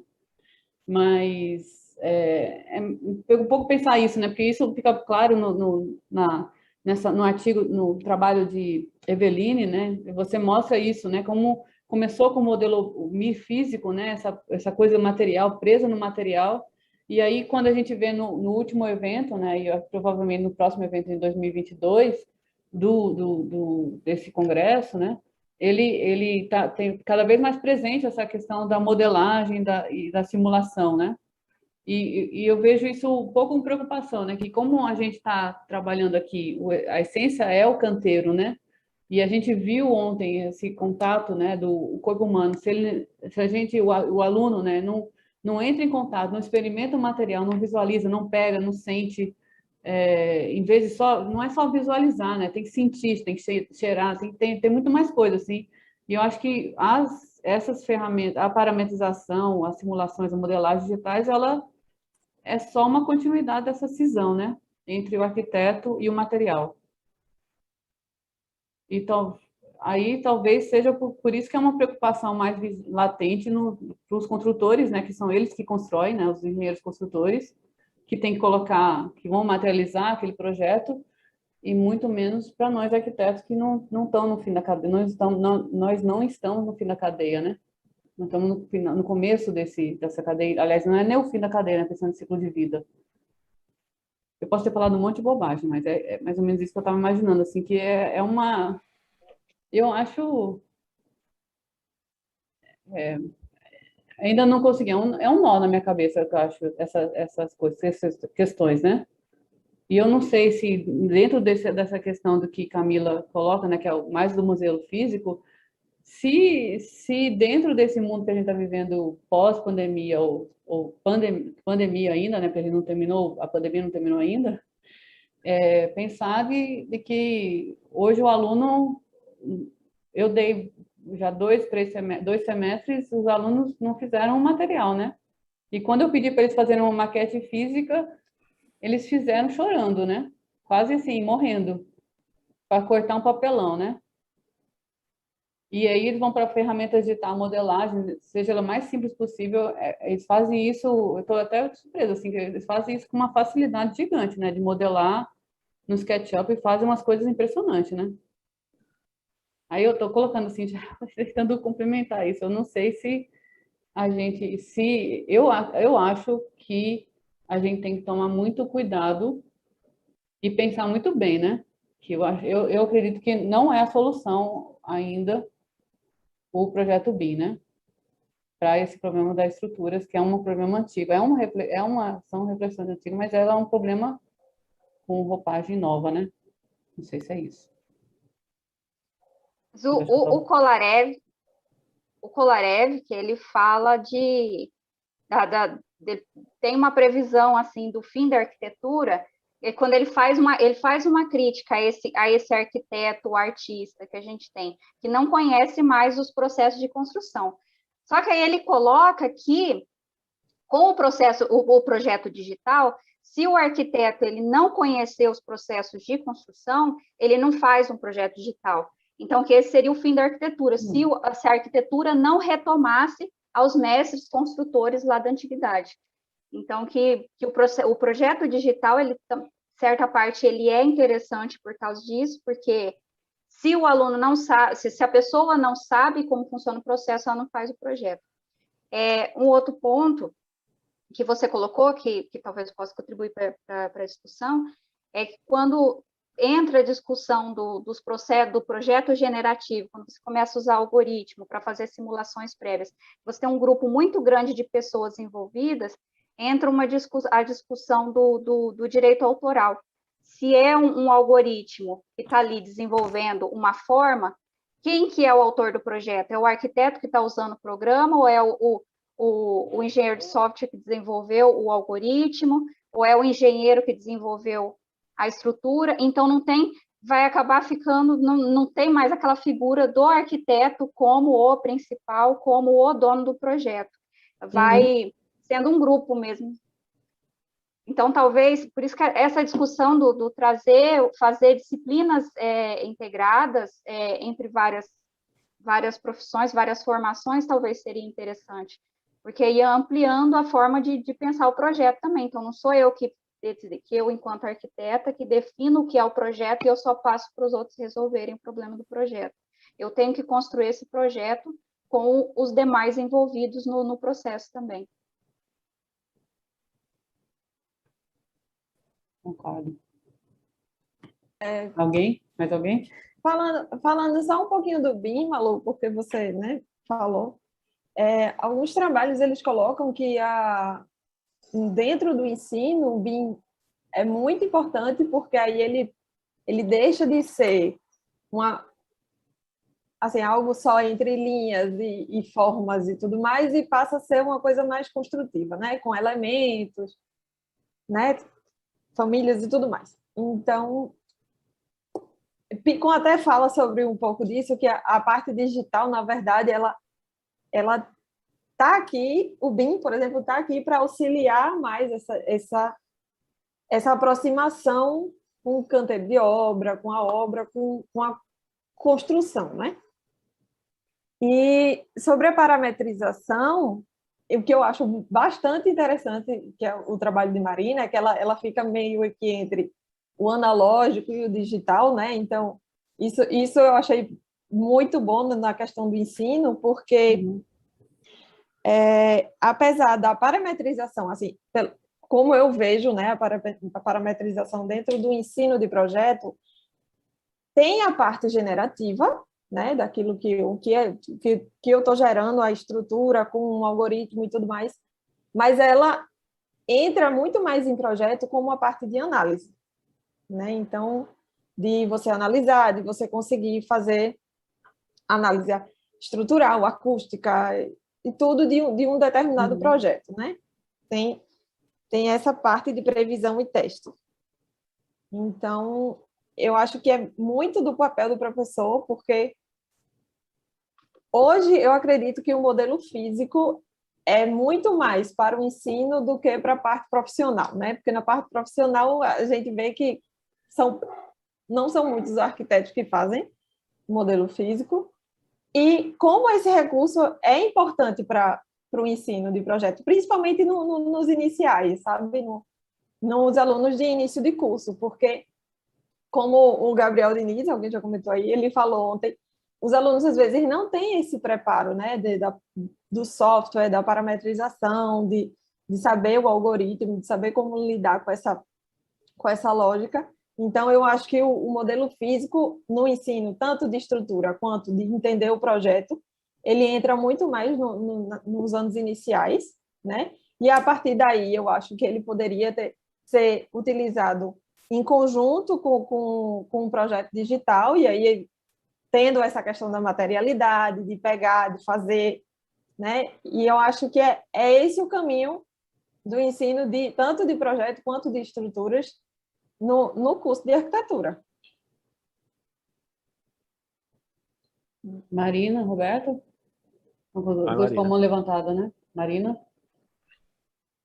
Não, então, queria só complementar, Malu, eu estou muito imersa nesse ambiente digital, né, e eu não tenho essa crença de que vai eliminar o arquiteto de forma alguma, né, o homem não vai ser eliminado. Enfim, eu não acho que isso vai... Não, isso é lá no futuro, assim, daqui a milhares, assim, alguns... Não, como o Mário Carpo também, que é um professor de Harvard, ele acredita nisso, mas, enfim... porque, na verdade, né, eu vejo... aí eu queria só complementar essa coisa da maquete física. Eu estou coordenando junto com o professor Hugo, né, que apresentou ontem, uma pós em design paramétrico. E a nossa pós é focada em forma, materialidade e tectônica. Então, todas as disciplinas, é impressionante como tem a necessidade do modelo físico, né, das pessoas materializarem primeiro para entender o que elas estão parametrizando e depois para tentar fazer esse ciclo de recursividade em relação ao projeto.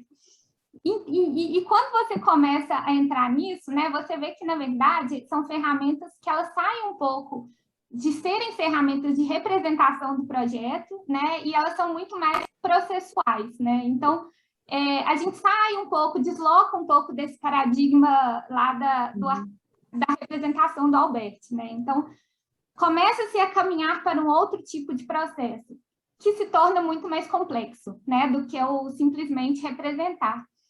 E aí eu queria só fazer um adendo com relação ao BIM, né? Eu acho que tem várias camadas aí. Então, o BIM, por exemplo, o Revit, eu não enxergo muito como ferramenta, né, de criação de projeto. Eu acho que é muito mais ferramenta de projeto executivo, né, que atende a uma determinada indústria, né, enfim.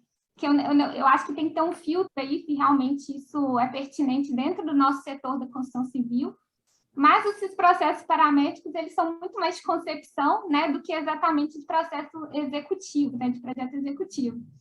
Então, eu queria só colocar essa questão da complexidade, né, que emerge aí por meio desse tipo de ferramenta, né, e que realmente faz igual Camila disse, né, você tem que saber construir para lidar com essas ferramentas. Se você não entender da construção, você não cria um algoritmo. Então, é uma coisa, né, que para quem começa a mexer faz bastante sentido.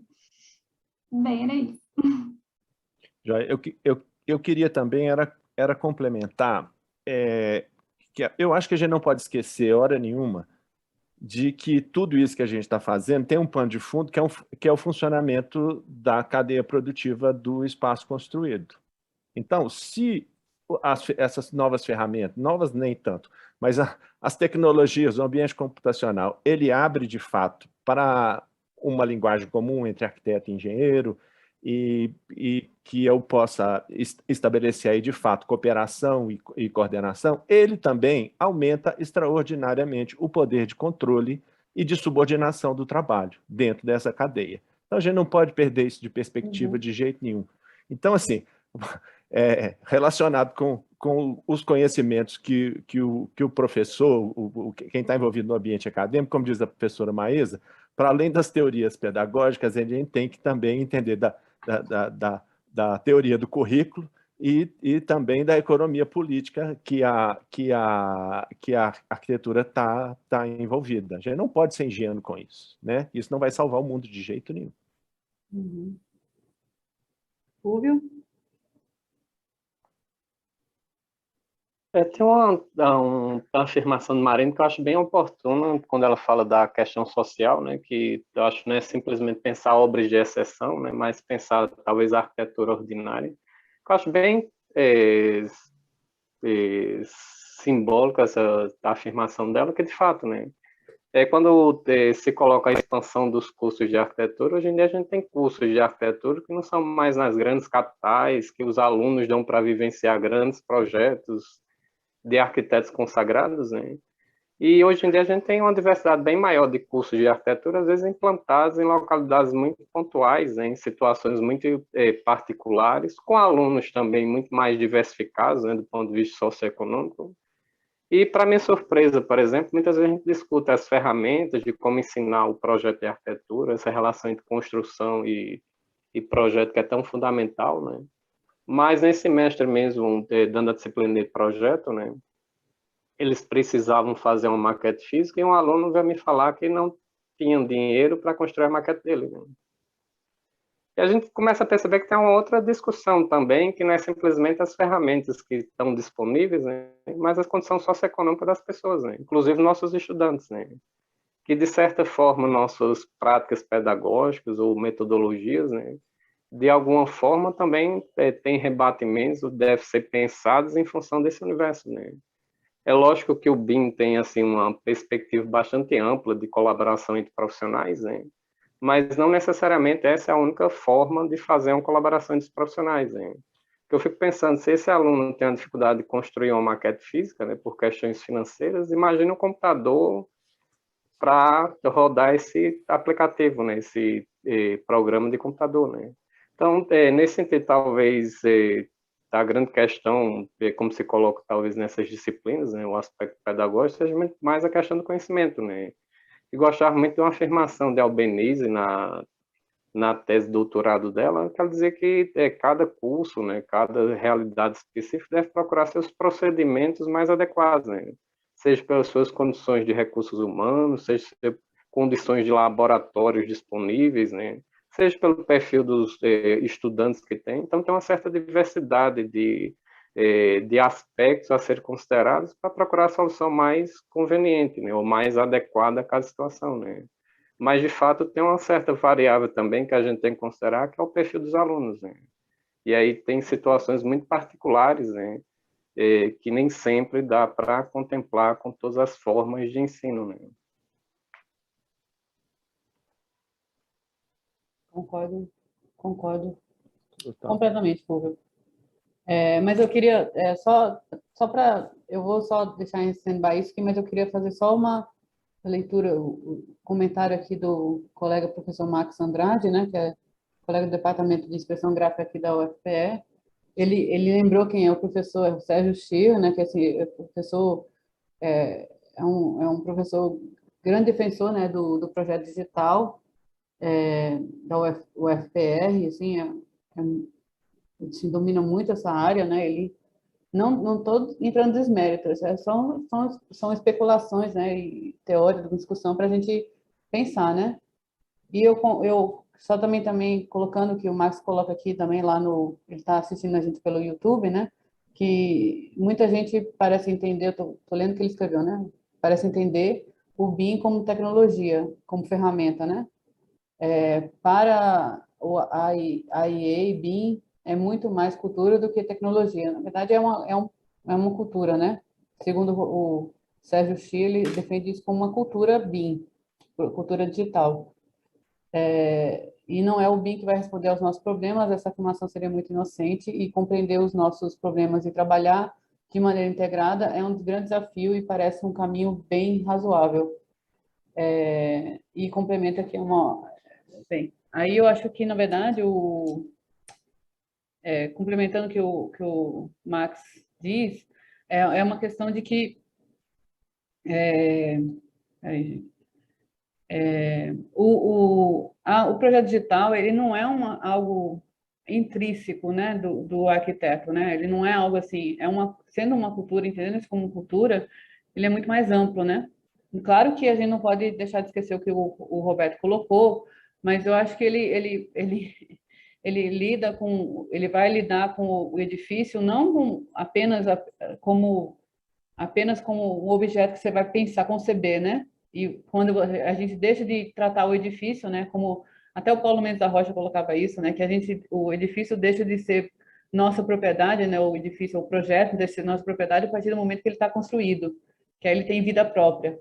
E aí o projeto BIM, ele pensa em toda a cadeia, né, o ciclo de vida, né, que é um tema bastante recente, né, e atual de pensar o edifício desde a concepção até a sua morte, né? Até a sua demolição, né? Que é o ciclo de vida desse edifício. Então, ele vai complementar, ele vai englobar muito mais, assim, outros profissionais, né? Não só arquitetos e engenheiros, vai ter administradores, tem outras pessoas, outros campos, né? Que a gente não é específico desse debate, né? Só querendo complementar, né? Talvez me corrigir se eu fui um pouco alguns comentários. Mas eu queria só retomar aqui um pouco a conversa assim, e voltar para o chat, né, do professor Edson Subsumi, não sei falar seu sobrenome, Edson, desculpa, é bem difícil, que apresentou ontem, né? Ele diz assim, o primeiro PPC do curso da Universidade Federal da Fronteira Sul, acho que é isso, né? Tinha como estratégia projetos com grande carga horária, onde o conteúdo da estrutura e instalações elétricas estavam dentro da disciplina de projeto como computativas específicas. Porém, o avaliador do MEC fez críticas ao PPC e tivemos que separar esses conteúdos. Gostaria de opinião de vocês sobre a integração desses conteúdos e a não existência de obrigatórias de estruturas, por exemplo. E complementando essa discussão que o Edson coloca, né?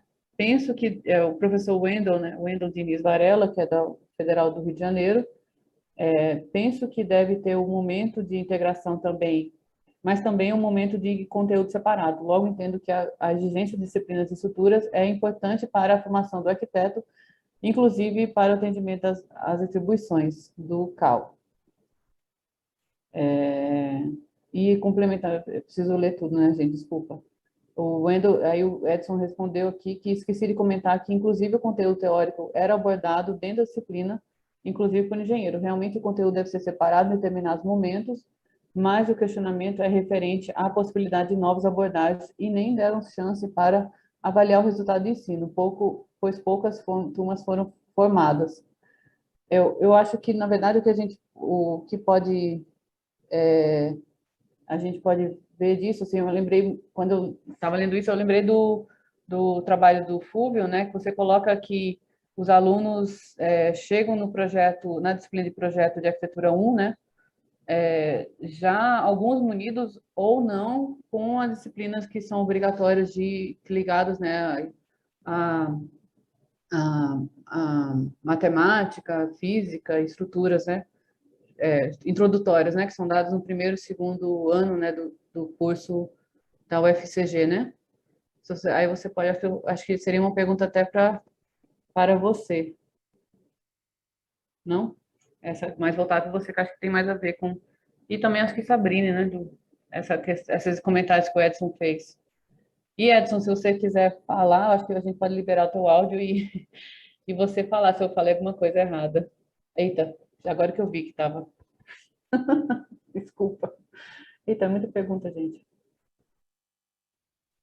Talvez eu tenha feito uma certa confusão, mas acho que o Fulvio podia complementar, terminar essa pergunta, se... Assim, Malu, quanto às disciplinas que tem lá, cálculo, física 1 e física 2, né? Porque o curso de arquitetura da UFCG é um curso novo, 2010, né? Então, só para vocês terem ideia, é um curso composto por 9 professores, né, de arquitetura, e aí ele está inserido dentro da unidade acadêmica civil, e várias disciplinas são ofertadas também por professores civis para ampliar um pouco, não sobrecarregar tão poucos professores, né? E aí, nesse sentido, por isso que tem disciplinas que são tanto quanto discutíveis, eu acho, para a maioria dos cursos, né? Cálculo, física 1, física 2, né? Mas foi no sentido de tentar viabilizar um curso com poucos professores, né? E, ao mesmo tempo, isso tem sido uma dificuldade, né? Porque cálculo e física 1, salvo engano, né, são pré-requisitos para sistemas estruturais, né? E aí, como tem uma certa retenção de alunos, eles, quando vão cursar projeto, não conseguem se matricular em sistemas estruturais, né? E aí cria uma certa dificuldade, por isso que uma carga teórica de estruturas é assumida na própria disciplina de projeto para dar uma certa base para eles, para também não ficar algo tão abstrato, né? Mas é um pouco, nesse sentido que eu digo, às vezes entender certos cursos, né, compostos por 9 professores, né? Quando tem curso são 27 professores, 100 professores, né? Então a gente tem, por isso que eu digo, às vezes entender algumas realidades, né, fruto dos recursos humanos ou materiais, laboratórios disponíveis, né?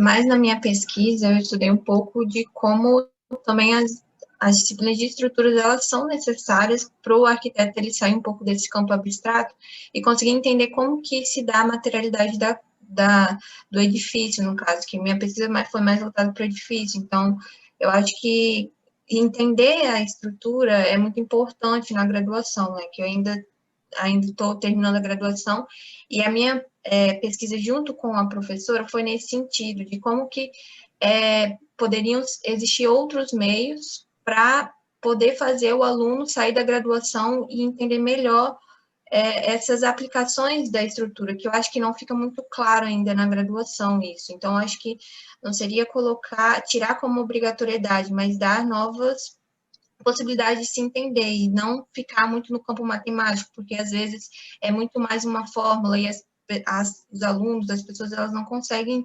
vincular isso a um projeto que elas criam, né, que é uma coisa, a arquitetura é muito mais abstrato às vezes e não tem muito essa inter-relação entre os conteúdos, falo por experiência na minha universidade, né, nesse caminho todo de 5 anos, não teve muito avanço sobre isso, sempre foram matérias muito separadas entre si, então essa necessidade mesmo de ter uma nova visão, uma nova aplicação desses conteúdos.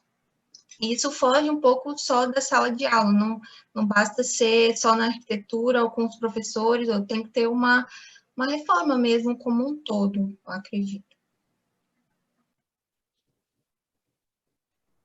Posso ir, Malu? Pode. Eu dou aula há muitos anos mesmo, e eu queria fazer um relato seguinte. Eu percebo o interesse forte e genuíno dos estudantes pelas estruturas. É muito presente isso. Não obstante, e eu acho que inadvertidamente, as disciplinas de estruturas tais como eu as conheço, elas combatem isso de uma certa maneira. E eu acho que elas devem vir, obviamente, tem muita gente que parte dessa ideia, vir para dentro da disciplina de projetos e de concepção. E, obviamente, devem estar articuladas com a disciplina de projeto. Aí tem uma infinidade enorme de possibilidade de articulação e de formas de abordagem e tal. E aí eu concordo total com o professor Fulvio, que ele fala assim, isso tem que se dar conforme o contexto de cada um. Isso, né, não tem nenhuma dúvida. O interesse por estruturas não precisa ser fomentado. Ele existe e é forte entre os estudantes.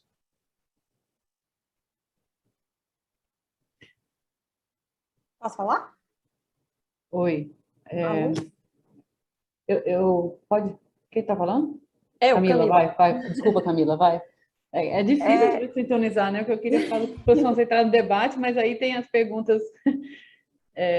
Posso só colocar o que a Mel coloca, né? Posso rapidinho ler aqui que ela colocou aqui, por favor?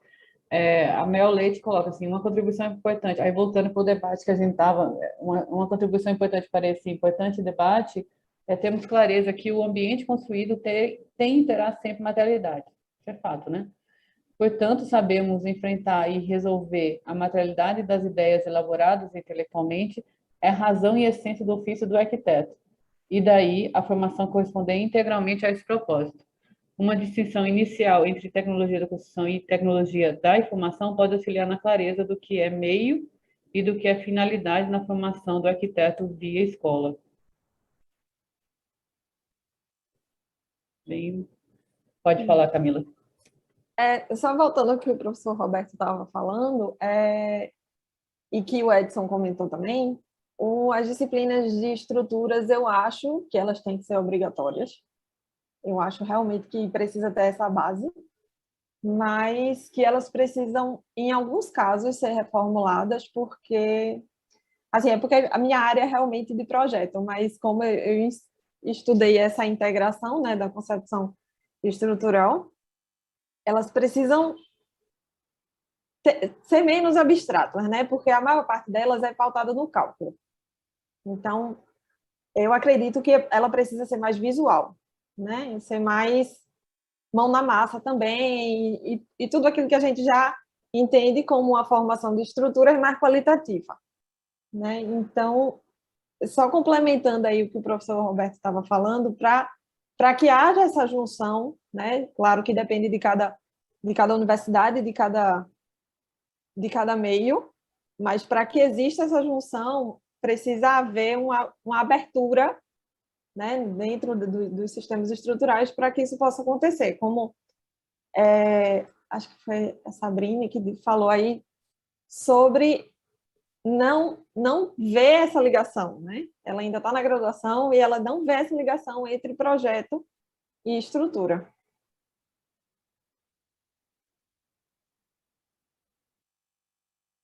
Vocês me perdoam, eu estou falando demais, mas eu preciso complementar uma coisa aí.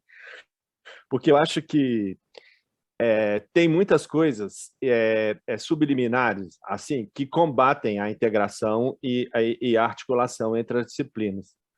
Eu me esqueci o nome da professora, mas ela falou, por exemplo, a autoria, né? A autoria, ela assim, se a gente quiser de fato estabelecer, a noção de autoria vai para o beleléu há muito tempo, entendeu? Assim, não tem... E nesse aspecto tem diversos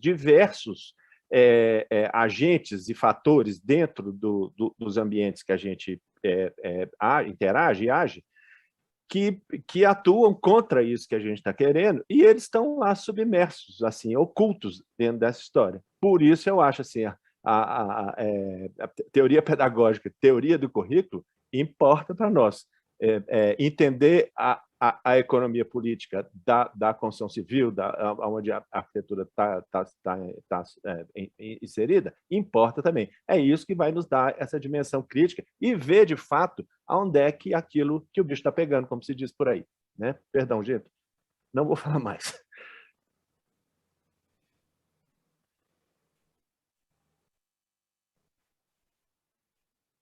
Mas pode falar, Roberto, não tem problema, não.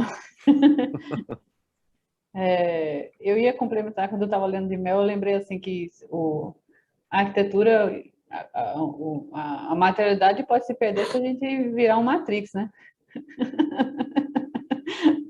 E a gente virar comida de robô. A gente vai ter, nada vai ser material, vai ser tudo digital, né? Mas vou passar a pergunta só para a gente rir um pouco, né? Marina, tem uma pergunta do Clécio, que os problemas de ensino que a arquitetura enfrenta com a área de estruturas também não ocorrem na engenharia? Não me parece que o ensino de estruturas em engenharia é bom para os engenheiros e não é bom só para arquitetos. Eles também têm problemas, ou seja, problemas pedagógicos mais amplos. Eu concordo com o Clécio. E tem muito.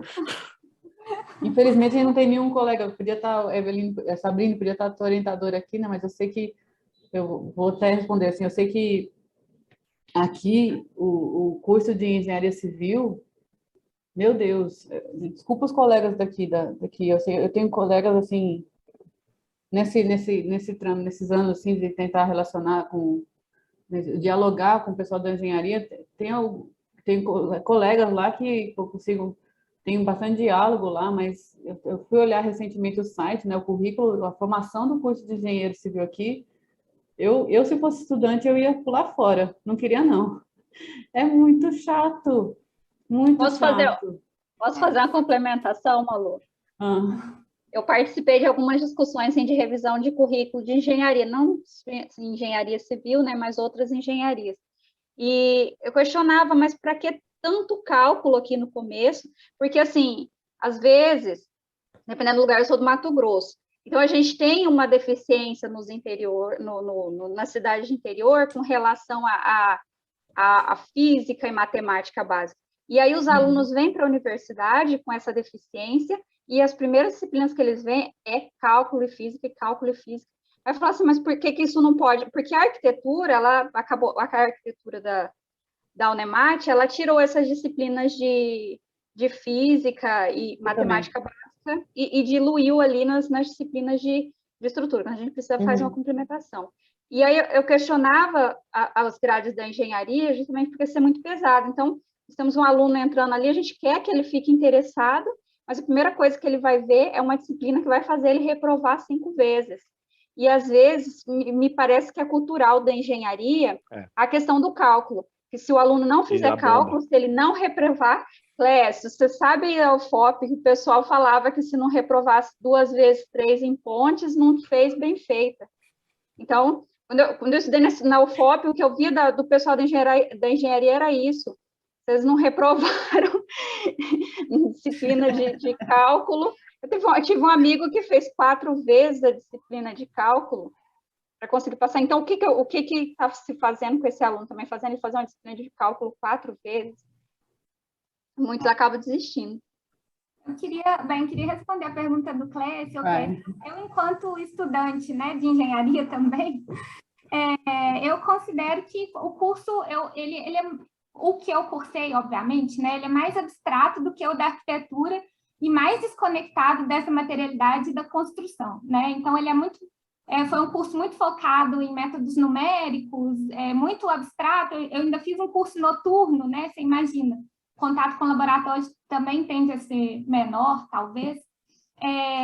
Mas no mestrado, né, o que eu queria complementar é que eu também tive um relato no mestrado em engenharia de estruturas de colegas engenheiros, que também falaram que só conseguiram compreender estruturas depois que começaram a ter acesso à simulação, né, digital, tentar entender esses processos mesmo do cálculo, né, esse método analítico, ele é demasiadamente abstrato, né, ele é de difícil entendimento, e não é porque o sujeito egressa no curso de engenharia que ele vai ter um domínio maior do que o da arquitetura, né?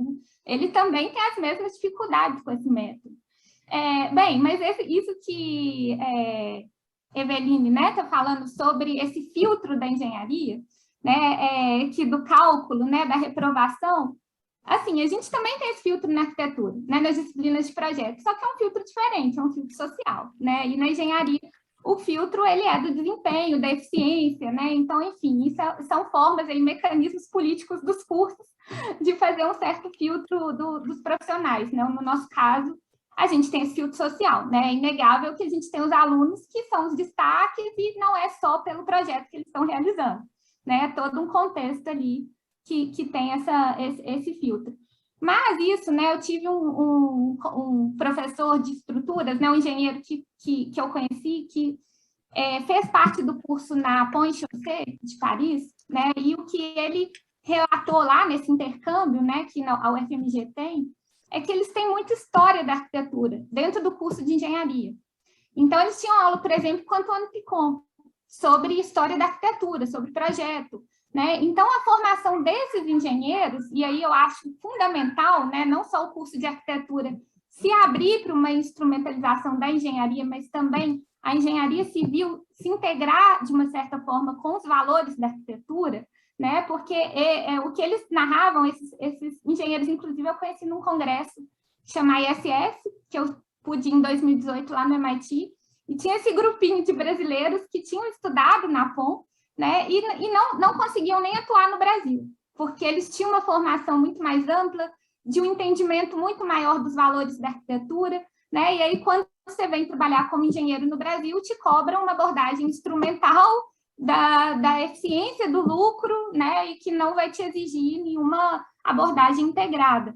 Então, eu queria só complementar isso, né, que também a engenharia civil também é importante que tenha esse esforço, né, de compreender, de ter valores associados, né, valores que não só dessa questão da eficiência do cálculo, para que a gente consiga aí uma integração efetiva, né, em processos aí de cooperação e colaboração.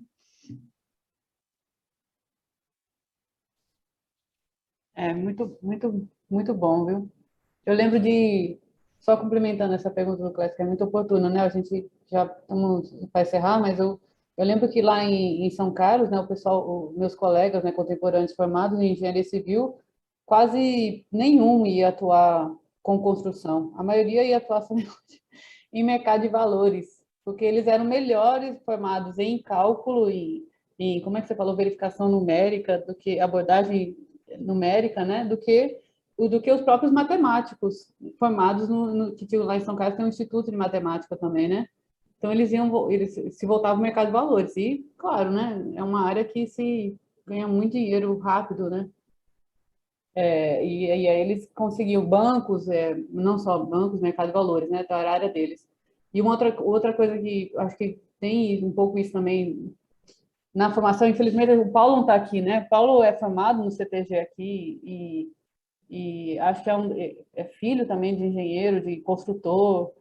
Seria uma pessoa muito interessante para estar nesse debate assim disso. E ele trabalha, o doutorado dele também trabalha com essa coisa, o digital, né? Instrumentos digitais, né? Não instrumentos. Depois ele podia estar aqui, né? Infelizmente ele não está aqui, não pode participar, mas ele tem outro trabalho aprovado aqui. Eu acho que a gente pode colocar para ele depois. Mas seria, eu lembro de um colega dono de construtora aqui em Recife, que ele falava assim que era muito difícil o próprio estagiário de engenharia se interessar pela construção. Eles queriam ficar no teórico, na computação, assim, eles não queriam contato no canteiro, eles não queriam ir para o canteiro ver, assim, se medir, né, fazer a medição, ver se estava correto, né, pelo menos a fundação, para poder começar a levantar o edifício, né, a superestrutura.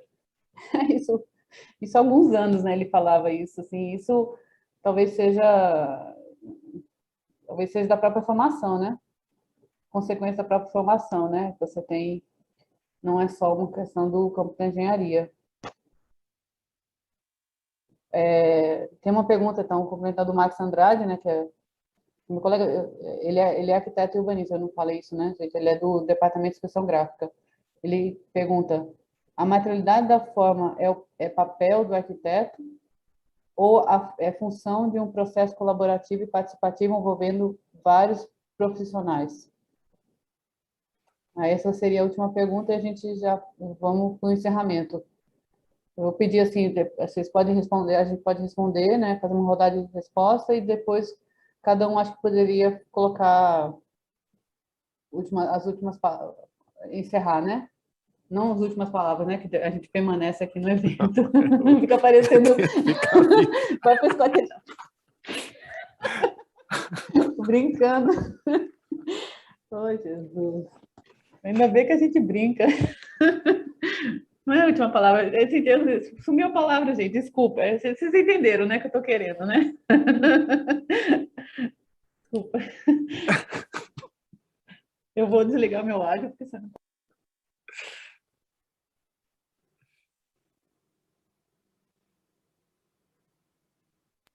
Camila, Marina, quem quer começar? Bem, então vou falar nessa questão do processo colaborativo e participativo. Bem, Max, eu acredito que pode vir a ser, né, um processo colaborativo e participativo, envolvendo, enfim, né, não só profissionais, mas num horizonte que envolva, né, a gente envolva comunidade, enfim, toda essa abordagem, inclusive, do contexto e da tecnologia social, né, essa construção que pode emergir, né, do contexto dos usuários, dos trabalhadores, enfim. No horizonte, né, o ideal seria que a gente conseguisse envolver os agentes, né, enfim, né, da construção e dos próprios usuários da arquitetura.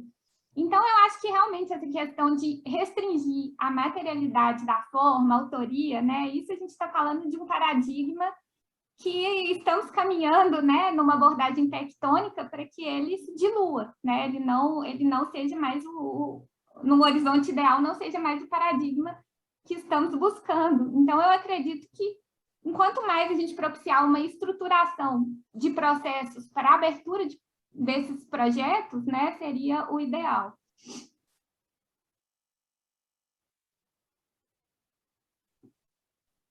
É uma pergunta meio difícil, mas eu acho que, assim, porque depende muito do projeto, né? Hoje, eu acho que dependendo do contexto também, social, econômico e tudo, é bem mais do arquiteto, né? Porque às vezes você não tem outros profissionais nem recursos para ter essa quantidade de pessoas trabalhando em conjunto. Mas eu acredito que é futuro. Isso aí é total futuro, porque quanto mais tecnologia a gente tem na construção, quanto mais complexo for o ambiente construído, a gente vai precisar ter equipes multidisciplinares, e isso aí eu vejo total como futuro. Hoje talvez não seja tanto, depende muito do projeto, depende da complexidade, do tamanho, né? Depende de muita coisa, mas eu acho que isso daqui para frente vai ter necessidade de ser, né, multidisciplinar, e aí a forma, consequentemente, vai depender de muito mais gente do que só do arquiteto. Mas eu já acho que a materialidade não é só responsabilidade do arquiteto. Porque na história da arquitetura, quantas obras a gente tem que ficaram paradas muito tempo porque não conseguia um cálculo estrutural? Eu acho que foi o Guggenheim que demorou, acho que uns 10 anos, porque não tinha computador ainda que fizesse o cálculo estrutural para aquela obra. Então, se tinha um projeto muito inovador, mas ele não conseguiu se materializar porque não tinha condições, não tinha tecnologia naquela época. Então, a tecnologia ela vai ampliando a possibilidade da materialidade. Mas eu acho que desde sempre a materialidade ela não é só a responsabilidade do arquiteto, mas desse conjunto de outros profissionais que faz com que aquilo que é idealizado pelo arquiteto, que é que é desenvolvido ali pelo arquiteto no papel, ele possa se materializar.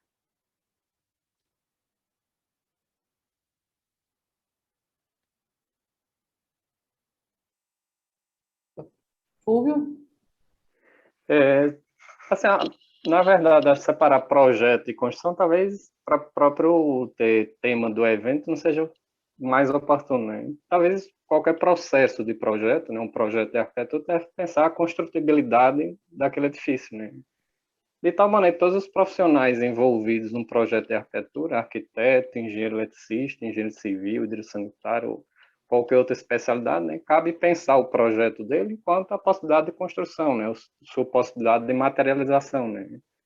E também, né, a questão natural, né, de projeto de arquitetura cada vez mais, né, se pensa dentro de uma ótica de participação, né? E participação não nos profissionais especializados, com formação própria, né? Arquiteto, engenheiro, mas também os usuários, né? O envolvimento das pessoas que vão usufruir daquele edifício, né? E aí, nesse sentido, quanto mais participativo for um processo de projeto, né? Subtende-se que ele seria mais democrático, ou aquele edifício atenderia melhor a adequação às demandas daquelas pessoas, né? Sabrine, Eveline, você falou? Chegou a falar? Eu acho que Sabrine. O processo de projeto, ele tende a reunir a colaboração de todos os projetistas, no caso, engenheiros e tal, só que o arquiteto, ele sempre teve e sempre vai ter, na minha opinião, essa figura principal, porque é a partir dele de onde tudo se faz, de onde tudo que se começa. Então, eu acho que é mais isso, a materialidade começa ali com o próprio arquiteto e a colaboração dos outros participantes, principalmente engenheiros que vão entrar, sem dúvidas, depois nesse processo. A Mel colocou que a materialidade das ideias arquitetônicas, sem dúvida, resulta de um extenso processo colaborativo e participativo, desde a concepção até a manutenção a partir do uso. A questão é a assunção consciente do arquiteto do seu papel protagonista histórico e milenar em relação a isso. E mais ainda, a clareza a respeito na formação via escola. Acho que a gente pode encerrar, né? Então, agradeço, parabéns, excelentes trabalhos, os 6 trabalhos são muito bons. E a gente vamos fazer um intervalo, né? Agradeço todos, assim, acho que a todos fizeram questões, assim, a todos os autores que estão aqui, colaboraram, né, com os excelentes trabalhos. E eu vou lembro vocês que a gente vai permanecer nesse link, né, e no mesmo canal do YouTube, a transmissão. No intervalo, a gente vai ter a gente volta de 11 horas com a mesa 4. Sim, pode ficar na sala, só precisa só desligar o vídeo, mutar, assim, se quiser sair, mas a gente vai ter a exibição do vídeo do subtema 2 da mesa painel, que acontecerá hoje à tarde. Também? Eu convido todos a permanecerem e a voltar com a gente, respirar um pouquinho, né? Levantar as pernas, andar um pouco, comer, tomar uma água, ir no banheiro e voltar. E assistir.